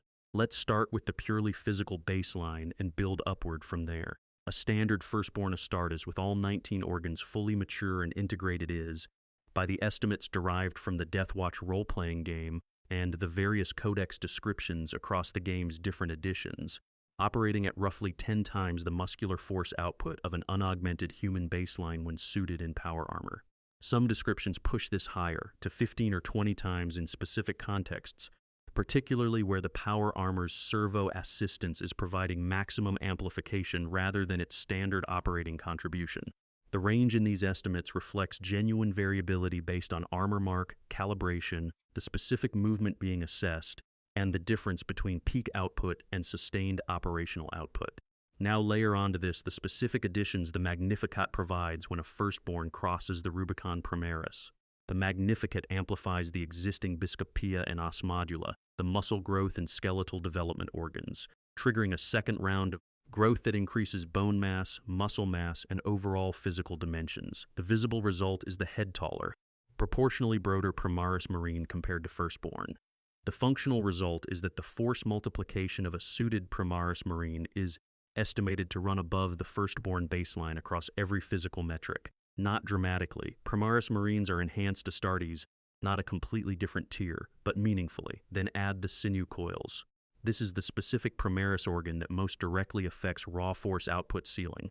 Before the sinew coils, the practical ceiling on how hard a Space Marine can actually strike in combat is set not by muscle capability but by connective tissue. The tendons and ligaments that attach muscles to bones and transfer the muscle's contraction force into actual movement of the skeleton. These have a failure threshold. Push a muscle hard enough, and the connective tissue gives way before the muscle does. Every physical therapist in the real world is familiar with this phenomenon. Space Marine connective tissue is enhanced by the osmodula work on the whole musculoskeletal system, which raises the failure threshold substantially above normal human. But the Biscopia-enhanced muscles, at maximum effort, can theoretically push past even osmodula-enhanced connective tissue. The sinew coils reinforce those connective structures with metallic fibers that raise the failure threshold to match the full muscular output available. The practical result is that a Primaris Marine can actually hit as hard as their muscles are capable of making them hit, without any connective tissue limiting factor. For Titus, who has also had 150 years plus a century-long Deathwatch service period, in which continuous combat training and actual combat maintained his physical development at its peak, this combination produces an organism whose force output is at the maximum of what the Primaris template provides, and that maximum is the result of the Magnificat amplifying a foundation that was already the best of an entire intake cohort before the gene seed was even applied. The Belisarian furnace adds a different kind of physical asset, not increased strength, but increased survivability under damage that would break the output of any other component in the system. The furnace triggers when biological shutdown is approaching, flooding both hearts with stimulants and activators that push back against the moment of irreversible failure. In practical combat terms, this means Titus can absorb damage that should kill him, has absorbed it, survived it, and continued operating. The Carnifex fight in his Deathwatch service period is the cleanest documented example. He was losing the survivability calculation at the end of that fight, and the furnace didn't save him, but it kept him functional long enough to complete the mission. His body's accumulated damage required the Rubicon to address because normal space marine biology could not repair the extent of what the Carnifex left behind. The power armor magnifies all of this biological capability further, MK. 10 Tacticus pattern armor, the standard Primaris issue, provides servo assistance across all limb movements, dampens incoming impacts to reduce the transmitted force reaching the organic body inside, and provides a secondary layer of physical protection in the ceramite plate that an Astartes' biology-reinforced bones are already providing from the inside. When Titus punches something in Tacticus armor, the force delivered is the product of his enhanced muscle output through the sinew coil-reinforced connective tissue, amplified by the servo system in the armor, delivered through a ceramite gauntlet. At any reasonable estimate, this puts his striking force in a range that material science as we understand it would describe as genuinely extraordinary. For reference on what this means in practice, power fists in the Warhammer 40,000 setting, which are the heaviest personal melee weapons used by Space Marines and Chaos Space Marines, and which add a disruption field on top of pure physical force, are described as capable of punching through tank armor, crushing the skulls of Orc war bosses and heavily armored Chaos Marines, and tearing the structural supports out of fortified positions. These are not standard weapons used by every Space Marine. They are specialist close combat tools used by the chapter's finest, because they require exceptional training and significant physical capability to employ effectively. Titus uses one, has been using one for over 150 years, has refined his application of it to a degree that a weapon this powerful in the hands of someone this capable produces outcomes like the death of Nemeroth. The speed element is often underweighted in these conversations.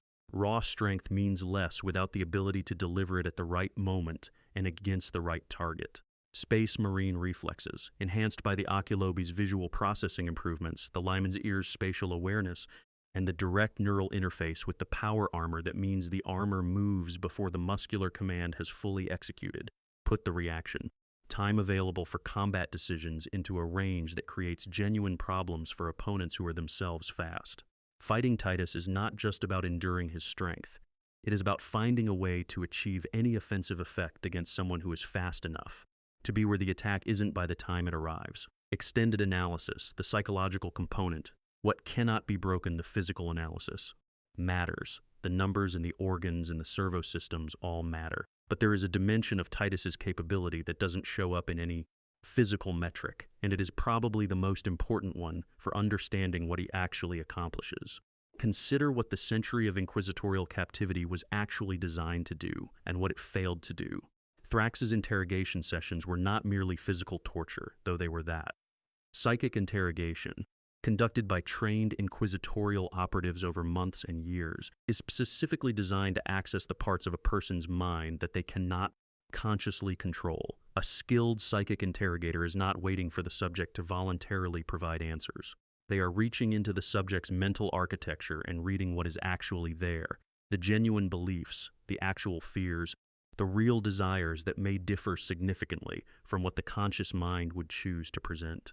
If Titus had any hidden corruption, any secret accommodation with warp forces, any part of his psychology that was compromised in ways his conscious mind either didn't know about or was actively concealing, a century of thorough psychic interrogation by multiple inquisitorial operatives would have found it. This is what psychic interrogation is for. The fact that the investigation consistently found nothing is not bureaucratic failure or Thrax's bias preventing a clear reading. It is the genuine result of an extraordinarily thorough search that found nothing because there was nothing to find. What this means for the warp resistance is significant. If it were corruption, if Titus's immunity to warp influence were the product of a secret deal with demonic entities or a hidden nature as a warp-touched being, the psychic interrogation would have exposed it. The century of investigation is, in retrospect, the strongest possible evidence that his warp resistance is not corruption. Something protected him from the warp's corrupting influence, and that something was not itself warp corruption. Beyond the implications for the warp resistance question, the captivity period demonstrates something about Titus's psychological structure that is directly relevant to his combat capability. The will to fight, the quality that keeps an Astartes moving forward when their body is sending every available signal that it has reached its limit, is a function of belief in the purpose of the fight. Warriors who doubt their cause are warriors who can be broken when physical limits are reached. Warriors whose conviction is complete are warriors who keep going past those limits because the conviction is operating a different system than the physical endurance calculation. Titus came out of 100 years of inquisitorial captivity with his conviction intact, his loyalty to the Imperium intact, his faith in the purpose of his service intact, his identity intact. The process that was specifically designed to undermine all of these things had no lasting effect on any of them. This is remarkable to the point of being nearly impossible to overstate. The Inquisition's interrogation techniques are the product of millennia of development specifically aimed at breaking through the kinds of psychological defenses that Space Marine conditioning produces. They failed comprehensively against Titus. What does this mean in combat? It means that when Titus reaches the physical limit of what his biology can sustain, there is something operating beneath the physical that keeps the whole system going. The Belisarian furnace is the biological version of this, a last resort emergency activator. The psychological foundation is the version that precedes it and that sometimes doesn't need it. The Carnifex fight suggests that both were required simultaneously, which indicates that the fight pushed him to the absolute edge of what both systems could provide in combination. He was at the limit of biological survival, held there by the furnace, kept fighting by the conviction that completing the mission mattered more than survival. This is not a thing that can be engineered into a warrior. It is a thing that the warrior has to actually believe. There are many Astartes who fight effectively. There are fewer who fight effectively at the edge of their biological survival, and there are very few across the entire galaxy who can fight effectively at that edge while simultaneously managing the psychic and spiritual pressure of proximity to warp-touched opponents. The intersection of all three categories is where Titus operates: extended analysis. The Warden assignment in context, to complete the picture of where Titus sits in the hierarchy of the living and remarkable. It is worth spending more time on what the Warden of Ultramar assignment actually means in military and strategic terms, because the scale of the responsibility is not always fully appreciated. Ultramar is not a standard sector of the Imperium. It is a carefully maintained, economically and militarily coherent realm of 500 inhabited worlds that has been under the stewardship of Guilliman's chapter for 10,000 years. These worlds are more prosperous, better governed, and more capable of self-defense than most comparable regions of the Imperium, specifically because Guilliman's institutional inheritance, the organizational frameworks he left, the culture of capable governance his chapter maintained, persisted even in his absence. In the current era, with the Great Rift having created enormous disruption across the wider Imperium, Ultramar is one of the few relatively stable regions. Maintaining that stability is strategically critical not just for the 500 worlds themselves, but for the broader Imperium that depends on Ultramar as a stable base of operations. Defending 500 worlds simultaneously is not a challenge that can be met by personal heroism alone. It is a command problem. The Warden needs to understand the threat picture across an entire star-spanning region, where the most serious incursions are developing, which worlds are most critical to defend, how resources should be prioritized when defending everything simultaneously is not possible, what the strategic intentions of the opposing forces are, and how to counter them, rather than simply run to the most immediate attack. These are the kinds of problems that require the systematic intelligence of a Guilliman, rather than simply the personal combat power of a dreadnought. The fact that Titus was given this command tells us something about how Guilliman assesses his qualities. The Primarchs did not choose someone with the most personal combat power available. He chose someone with the combination of tactical brilliance, strategic understanding, and personal qualities that a leadership assignment of this scope requires. The combat power is necessary. The Warden needs to be capable of personal action in extremis, which is a category Titus definitively covers, but it is not sufficient. The assignment requires someone who understands how to command, how to use the non-Astartes assets at their disposal effectively, how to make the difficult prioritization decisions that no doctrine can calculate, and how to inspire the people around them to exceed their individual capabilities through the quality of their leadership. Titus's 3 centuries of service, including 150 years as a company captain, who by all accounts performed this role with exceptional competence, a decade plus of Deathwatch service requiring the specific skills of cross-cultural leadership in small unit contexts, and the further refinement of all of these capabilities through the extended experience of Space Marine 2's campaign, make him a plausible choice for this assignment on strategic and leadership grounds, separate from the personal combat capability argument. The Wardens of Ultramar structure that the 500 Worlds expansion introduces reflects a deliberate decision to show Titus as a commander rather than merely a fighter. Ancient Gadriel carries the company banner, the symbolic center of the company's identity in the field. Veteran Sergeant Mataris provides the experienced subordinate leadership that a captain needs to function effectively as an officer rather than a warrior. The human officers, Legatus Minervus and the others, provide the non-Astartes perspective and capabilities that defending entire worlds, rather than fighting individual battles, requires. Titus, at the center of this structure, is not the lone hero charging into the enemy. He is the command element of a comprehensive defense organization, applying the full scope of his capabilities to a problem that requires more than any one person's strength. This is the complete picture of where Titus sits. An individual combatant of extraordinary physical capability with the specific addition of warp resistance that functions as a decisive advantage against the most dangerous category of current opponents, with 3 centuries of refined tactical and strategic intelligence behind every decision he makes, with a psychological foundation that has been tested more comprehensively than most warriors ever face and found unbreakable. All of this expressed through the command of the most important defensive theater in Ultramar, entrusted to him by the returned Primarch, who understands both what the assignment requires and what Titus provides. There are larger forces in the galaxy. There are beings who would destroy him given the opportunity. The universe of the 41st millennium does not produce comfortable superiority for anyone. But as a specific answer to the specific question, how strong is Captain Demetrian Titus? The honest answer is that he is among the most capable Space Marines currently active in the setting's narrative, operating at the ceiling of what the non-Primarch tier produces, with specific qualities that set him apart even within that ceiling, and with a story whose trajectory suggests that the full implications of what he is have not yet been completely revealed. The galaxy is, in the most literal possible sense, fortunate that he is on the right side of it. Extended analysis. Titus and the Tyranid threat. A closer look at the Fourth Tyrannic War, the Tyranid campaigns that form the backbone of Space Marine 2's narrative, deserve deeper examination, because the nature of the Tyranid threat is meaningfully different from any other major enemy faction in the setting, and what Titus accomplishes against it has implications that the standard "he's very strong" framing misses. Tyranids are not simply powerful alien warriors with advanced technology. They are something more fundamental and more disturbing than that.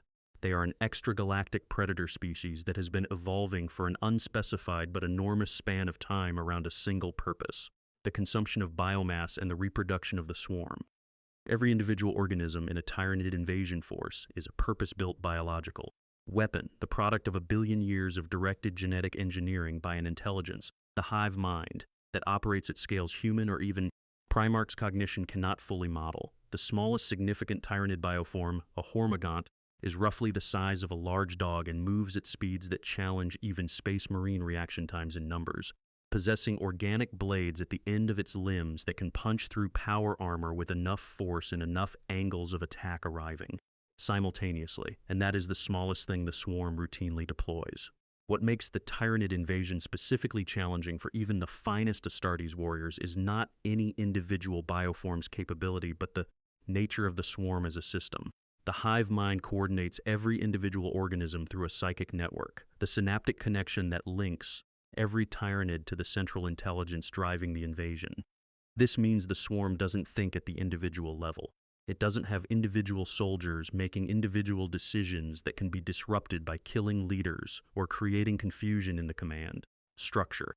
It has one intelligence distributed across millions of bodies, adapting continuously to whatever the enemy does, adjusting its approach in real time without any of the communication delays and coordination failures that afflict any human military force.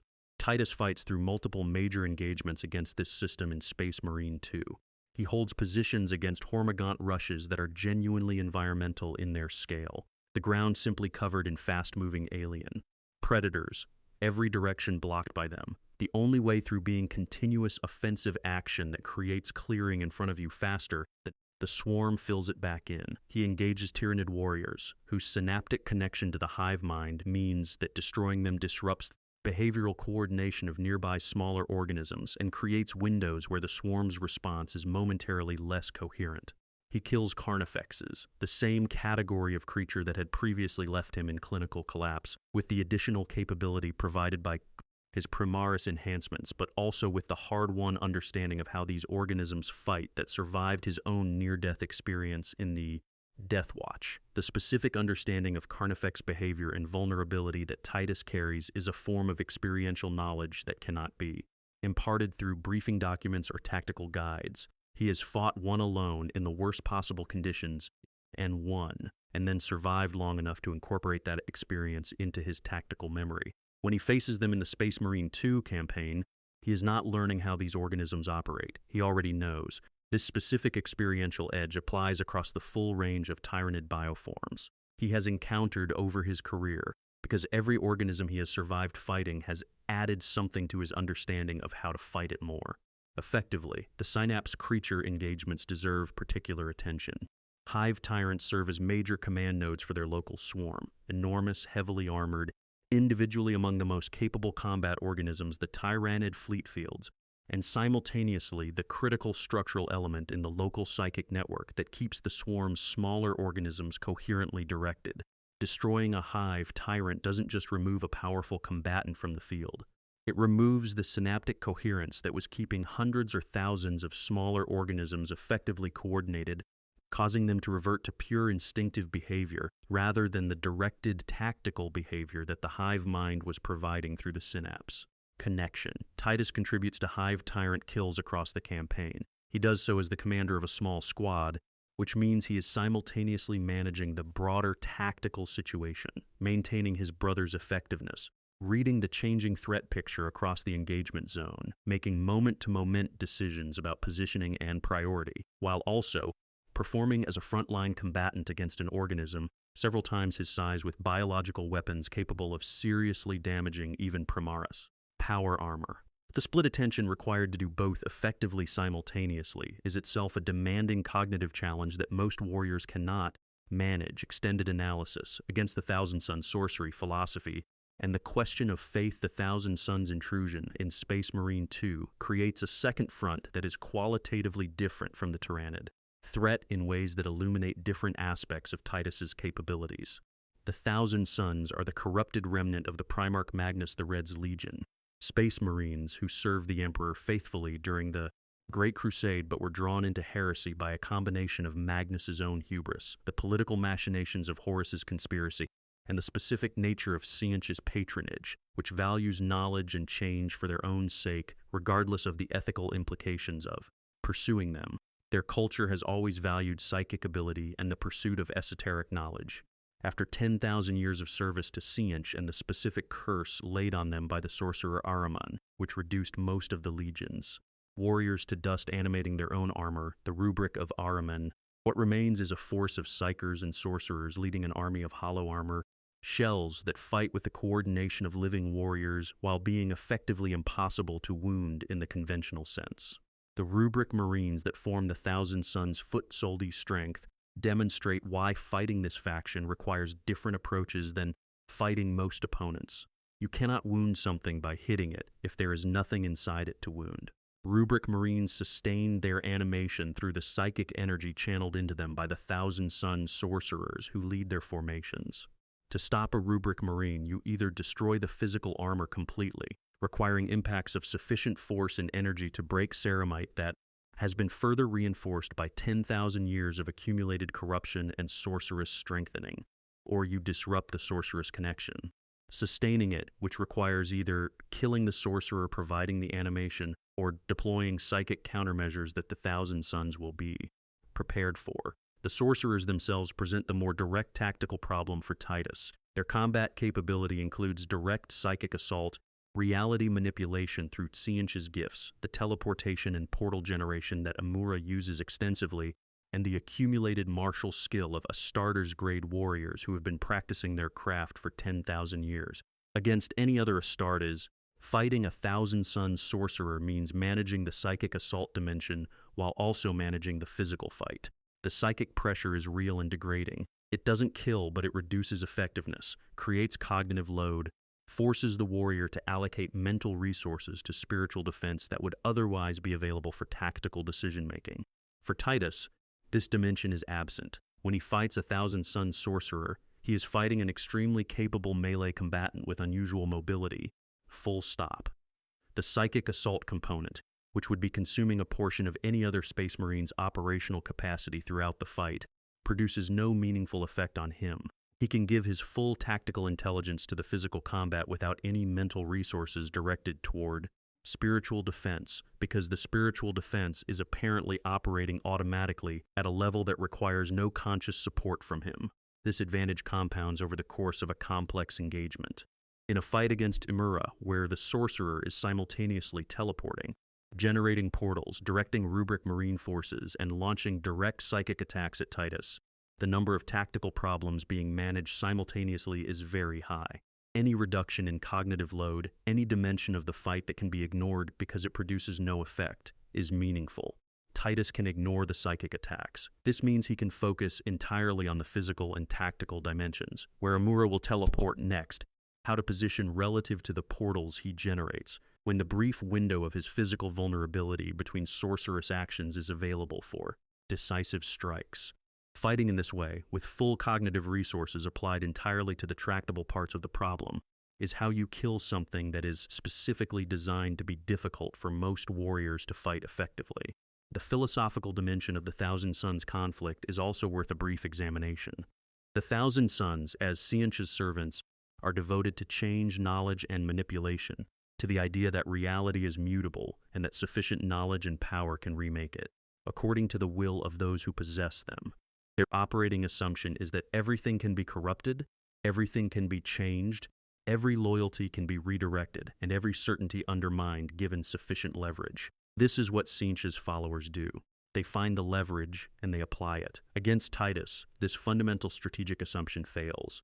He is the specific kind of opponent that the Thousand Suns philosophical approach is least equipped to handle, someone without the gaps in, certainty that leverage can be applied to, someone whose loyalty and identity cannot be redirected because they are not performing their loyalty and identity, they simply are it. This is not a physical fact, it is a psychological one, but it operates on the battlefield as directly as any physical fact, because it means that the entire psychological and psychic manipulation, dimension of what the Thousand Suns do to opponents simply doesn't produce results against him. Extended analysis.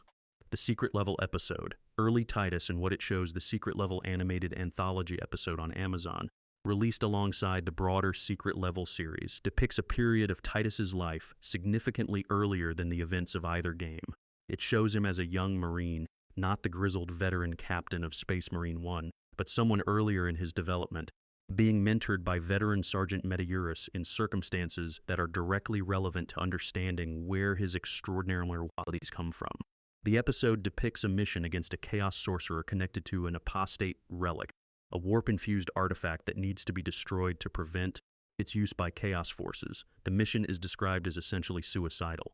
The team is going in with incomplete information against a threat that has already neutralized several previous attempts. Metaurus specifically includes Titus in the team, and the episode makes clear that this is partly because of Titus's emerging warp resistance and partly because Metaurus wants to test what Titus is made of, under conditions that will not forgive weakness.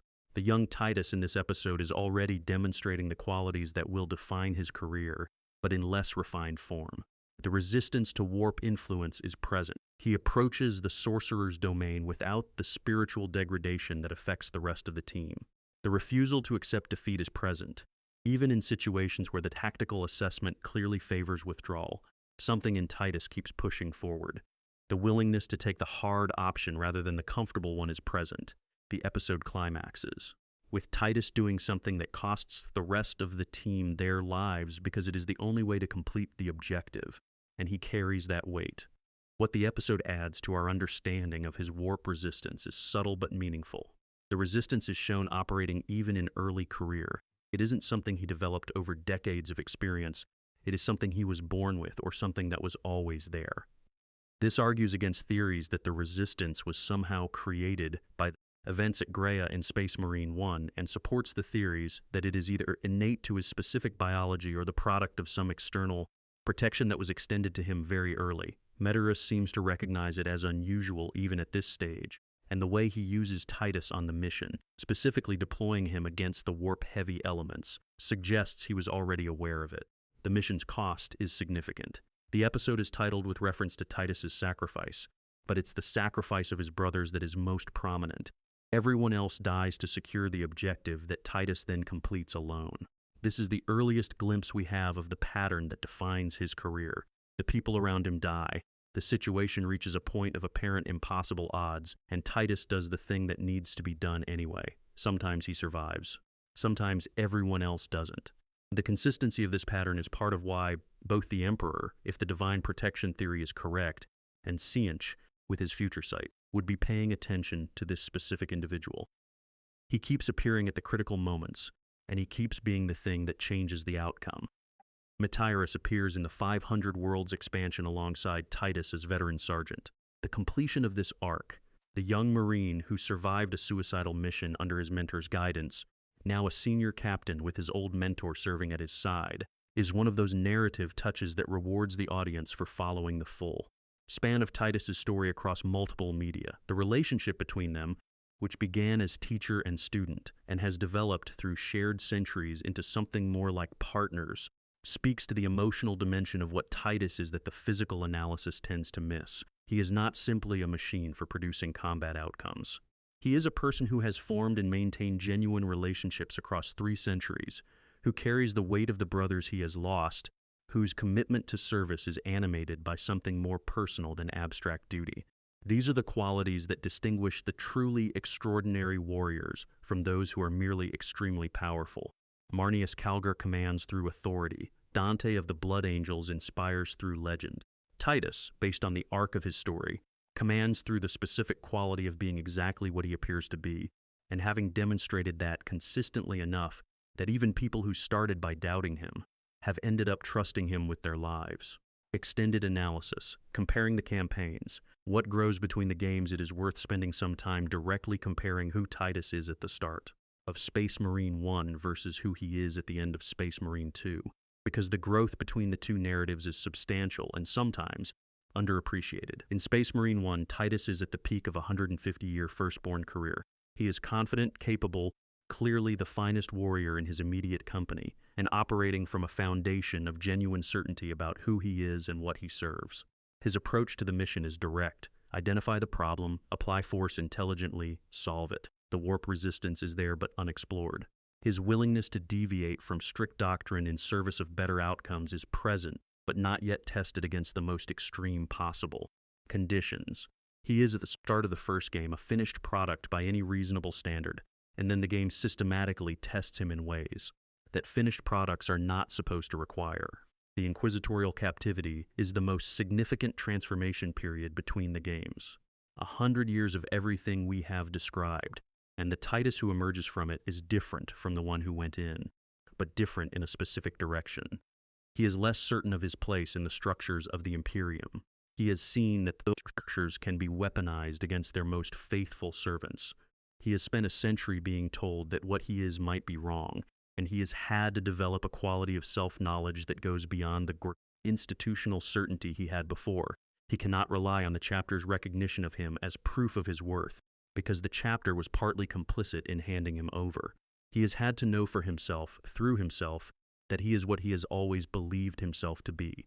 This deeper, more personally grounded quality of conviction is what the Titus of Space Marine 2 demonstrates throughout. When his battle brother Gadriel doubts him, Titus doesn't appeal to his record or his rank.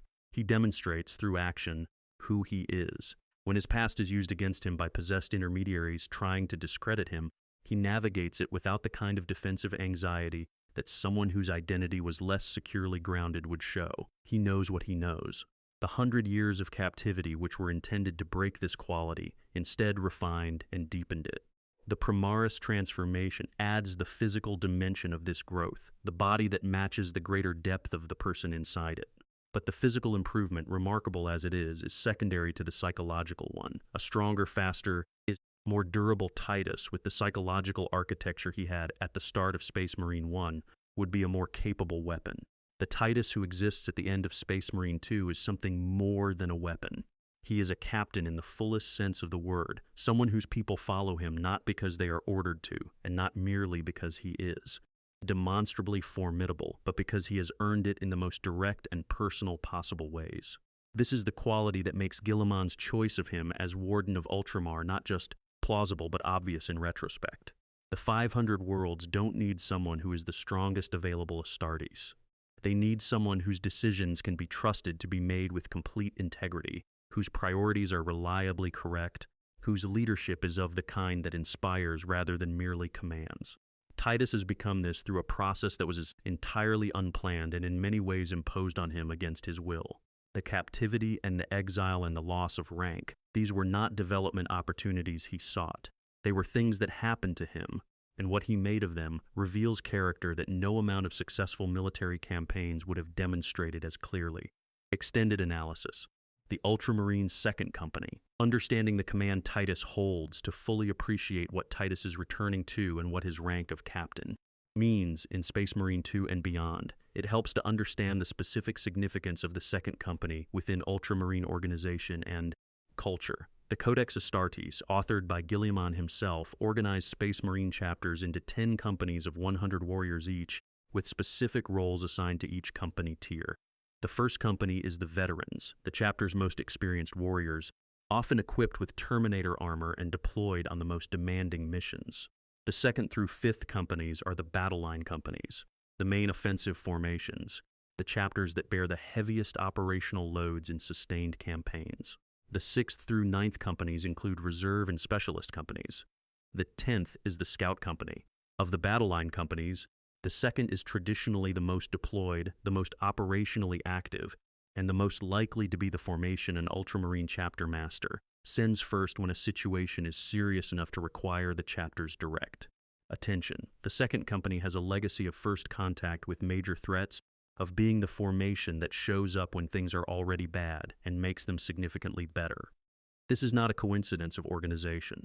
It is the product of a selection and succession process within the chapter that consistently puts the most capable captain available in command of the most deployed formation.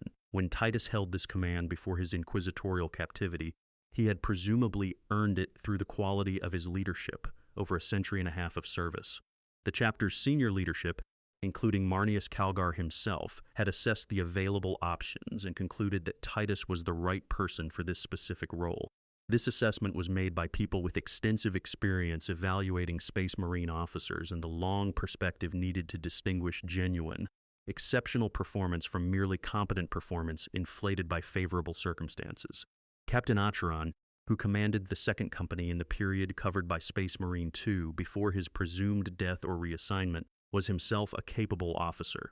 The fact that Titus, returning from exile, carrying the stigma of inquisitorial investigation, holding only lieutenant rank, was able to demonstrate his worth to a company that had been organized around different leadership speaks to the specific quality of his performance throughout the campaign. Gadriel's transformation from suspicious to genuinely trusting is the most visible marker of this. Gadriel was not a naive or easily impressed Marine. He was a veteran who had served the 2nd Company for years and had a functioning assessment framework for what good Astartes performance looked like.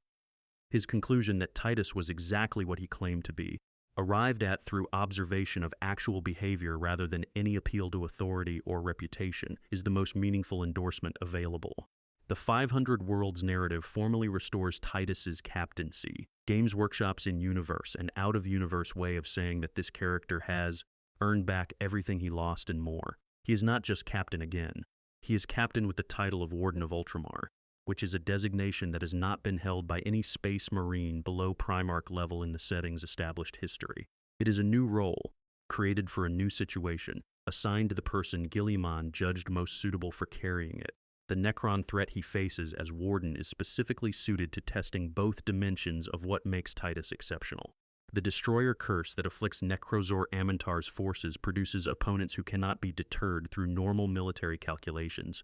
They press beyond tactical rationality in their drive to exterminate all living things, which means that facing them requires the kind of absolute commitment to continuing despite impossible-seeming odds that Titus has demonstrated throughout his career. And the Necron self-repair capability means that tactical victory must be followed by thorough physical destruction or persistent battlefield control.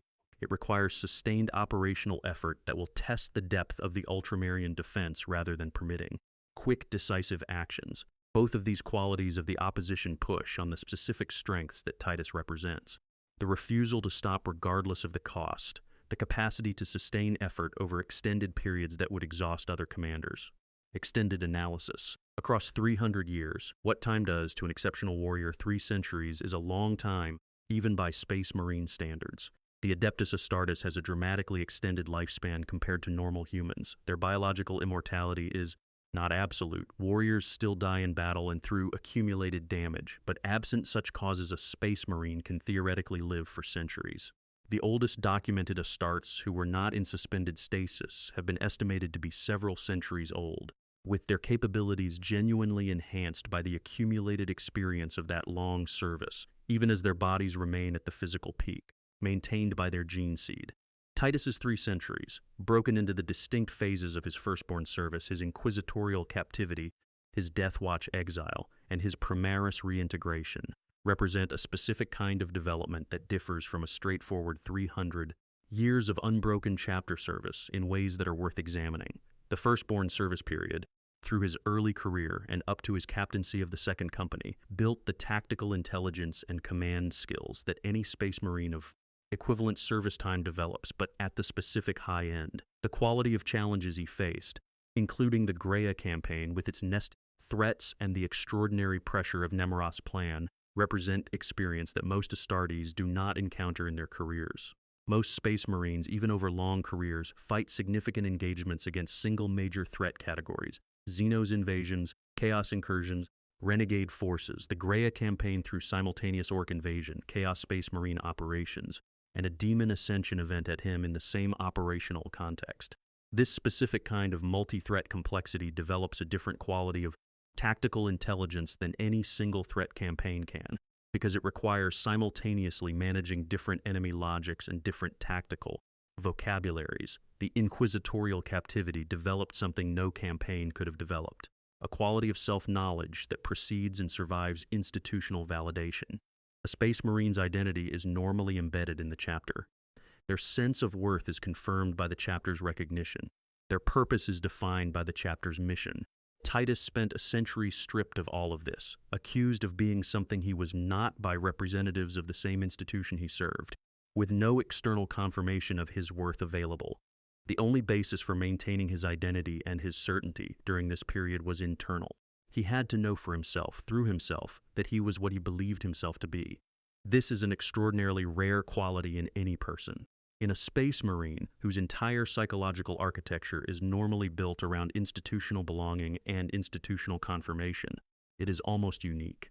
The Deathwatch service period developed the specific capabilities of cross-cultural leadership and small unit excellence that the Long Vigil is specifically designed to build. Operating in kill teams composed of warriors from radically different chapter cultures requires a quality of adaptability and interpersonal intelligence that service within a single chapter's culture does not develop. You cannot assume shared cultural context. You cannot rely on shared behavioral norms. You must understand enough of each team member's cultural background and psychological framework to predict how they will behave under pressure and to communicate with them effectively when pressure arrives. Titus apparently mastered this over however many years of Deathwatch service followed his release from inquisitorial captivity, because his kill team service produced no noted failures. The Primaris transformation and reintegration period is the most recent, and in some ways the most significant for understanding the Titus of the current narrative. The surgery that killed his old physical form and produced a new one required the same quality of commitment to survival that the captivity required of his identity. In both cases, the easy path was to simply stop. He chose to continue. The reintegration required rebuilding trust and rank from a lower starting point than he had earned, which required setting aside any resentment about what he had lost and simply doing the work of earning it back. He did this. Put all 4 phases together and you have a warrior whose development has been tested in ways that most Space Marines never face, who has emerged from each test more capable in the specific dimensions that were tested, and who now carries the accumulation of all 4 phases of development into a role that calls on all of them simultaneously. The physical capability of a mature Primaris Marine, the tactical intelligence of a 150-year firstborn veteran who faced unusual challenges, the psychological groundedness of someone who maintained their identity through a century of assault on it, the interpersonal and leadership quality developed through Death Watch cross-cultural service, the integrative command skills being demonstrated in real time through the 500 Worlds campaign. This is what 300 years makes of someone who was already exceptional before they began. The gene seed enhanced a baseline that was the best of its cohort. The experience refined the result continuously. The adversity deepened the foundations rather than eroding them. Whatever Dimitri and Titus was going to be, he was given the circumstances to become fully that thing, and then some. Extended analysis. A final thought on strength and what it means. The conversation about how strong Titus is, which is the conversation we set out to have and which we have now covered in considerable depth, is really a conversation about several different kinds of strength and how they interact. There is physical strength, which we have enumerated in detail, the 19+3 organs, the ceramite bones and enhanced musculature and servo-assisted armor, the force output and the durability and the healing and the endurance. This is the material foundation, and it is extraordinary. But material foundation is the minimum, not the definition. There is combat skill, which is different from raw physical capability in the way that a trained swordsman is different from a strong person who has never studied swordplay. The physical capability provides the ceiling for what skill can accomplish. The skill determines how much of that ceiling is actually reached. Titus's 3 centuries of continuous refinement in the specific craft of combat against every enemy category the galaxy produces has developed skill that is at the top of what any living non-Primarch Astartes demonstrates. This is the depth of experiential learning that only 3 centuries actually fighting against things that are actively trying to kill you can produce. There is the warp resistance, which functions as a specific force multiplier in a specific and very relevant context, the context defined by the most prevalent and dangerous threats in the current narrative period. This is neither physical nor skill-based in any conventional sense. It is a quality that operates at a level we have spent considerable time discussing and have not definitively resolved, because the lore has not definitively resolved it either. What we know is that it works, has worked consistently, and provides Titus with advantages against the most dangerous opponents that no amount of additional physical enhancement or additional skill development could replicate. There is psychological strength, which is the least visible and arguably the most fundamental. The will that keeps all the other systems operating past their physical limits. The certainty that provides focus when everything is uncertain around you. The identity that persists through a century of systematic assault on it. The commitment that makes the choice to continue when stopping is available, and which makes that choice again and again over 3 centuries of circumstances where stopping would have been entirely defensible. This is the foundation of foundations, the thing that the other things rest on. Without it, the physical capability is just an expensive piece of machinery. With it, the physical capability becomes an expression of something that the universe of the 41st millennium genuinely needs. And there is what might be called commanded strength, the ability to make other people more effective through the quality of your leadership. This is what the Warden of Ultramar assignment measures, more than anything else. Guilliman is not asking Titus to defend 500 worlds alone. He is asking Titus to lead the defense. The strength he is betting on is not the strength in Titus's armored fists. It is the strength in his judgment, his decision-making under pressure, his ability to inspire the people around him to exceed what they thought they were capable of. This is the strength that has developed most visibly between the first game and the current narrative position. It is the strength that was forged in the specific crucible of his captivity and exile, that could not have been developed in any gentler circumstances, and that is now being deployed in service of the most important defensive mission currently active in the setting. How strong is Captain Dimitri and Titus? The numbers say extraordinarily. The feats say, among the most capable Space Marines currently active. The trajectory says, perhaps not yet at the limit of what he will prove to be. And the role he has been given says, most clearly of all, strong enough for this, strong enough for the trust of a Primarch, strong enough for the defense of 500 worlds, strong enough for whatever comes next in a galaxy that has never been in greater need of exactly this specific combination of qualities. That is the answer. It is not a small one. Closing thoughts, the Emperor's champion for a galaxy that needs one, the 41st millennium, is, by any honest description, a terrible time to exist. The Great Rift has split the galaxy in half. Warp storms have cut off entire systems. Civilizations that endured for millennia are going dark in weeks. The Chaos Gods grow stronger with every prayer offered in fear and every soul lost to corruption. The Tyranid fleets consume biomass across multiple sectors simultaneously. The Necrons wake in their tomb worlds by the hundreds of thousands, pursuing ancient claims to a galaxy that has moved on without them for 65 million years. Against this background, what Demetrian Titus represents is not simply an exceptionally powerful space marine. He represents something the setting is specifically organized around needing. A warrior who is immune to the primary weapons the galaxy's most dangerous enemies deploy against the souls of those who fight them. The warp corrupts, chaos manipulates, demons assault the mind and the spirit as brutally as they assault the body, and Titus, for reasons that remain officially unresolved but are deeply interesting, regardless of which explanation proves true, is simply not vulnerable to this in the way that every other warrior in his tier is. This immunity means that he can go places and do things that would corrupt or destroy anyone else attempting them. It means that the forces of the galaxy's most dangerous enemies have to fight him without their most powerful tools, which is a condition they are profoundly uncomfortable with, and which is driving the specific interest that entities like Sench are taking in him. A warrior who cannot be corrupted, cannot be manipulated through warp-based means, cannot be broken by psychic assault. This is a genuinely rare thing in a universe where the warp and its servants have been working on corrupting, manipulating, and breaking things for 10 millennia. The decision to make him Warden of Ultramar is Guilliman's way of placing the right tool in the right place at the right time. The Ultramar Heartland needs defending not primarily against physical threats. The chapter has plenty of capable warriors for standard military operations, but against the kind of slowly accumulating warp-adjacent corruption and manipulation that the Great Rift makes more prevalent throughout the galaxy and that Guilliman cannot address personally while leading the Indomitus Crusade. Titus, immune to this category of threat, is the specific person suited to holding this specific ground against this specific type of danger.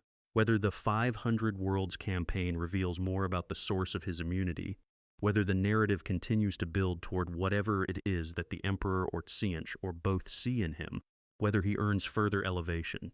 These are questions the current state of the lore hasn't answered. What is already answered, by 300 years of documented service and feat, is whether he is worthy of what he has been given and whether the trust placed in him is deserved. The answer is clearly yes. And given what the 41st millennium continues to send his way, that answer will be tested repeatedly and at escalating scale for the foreseeable future. We will be watching. If you made it this far, you are exactly the kind of person this channel is made for. Thank you for the time you spent on this. Titus's story deserves the depth of attention, and your being here to receive it is what makes exploring it worthwhile. Drop a comment telling me where in the world you watched this from, what time it was, and what you think of Titus's warp resistance. Which theory do you believe? Divine protection? Willpower beyond ordinary comprehension? Something connected to what Nemeroth noticed, or something the lore hasn't named yet? I read every comment. Subscribe if you haven't already. We go this deep on everything we cover, and there is no shortage of stories in the 41st millennium worth examining at this level. Every week there's more to find. For the Emperor, for Ultramar, for every world that still stands.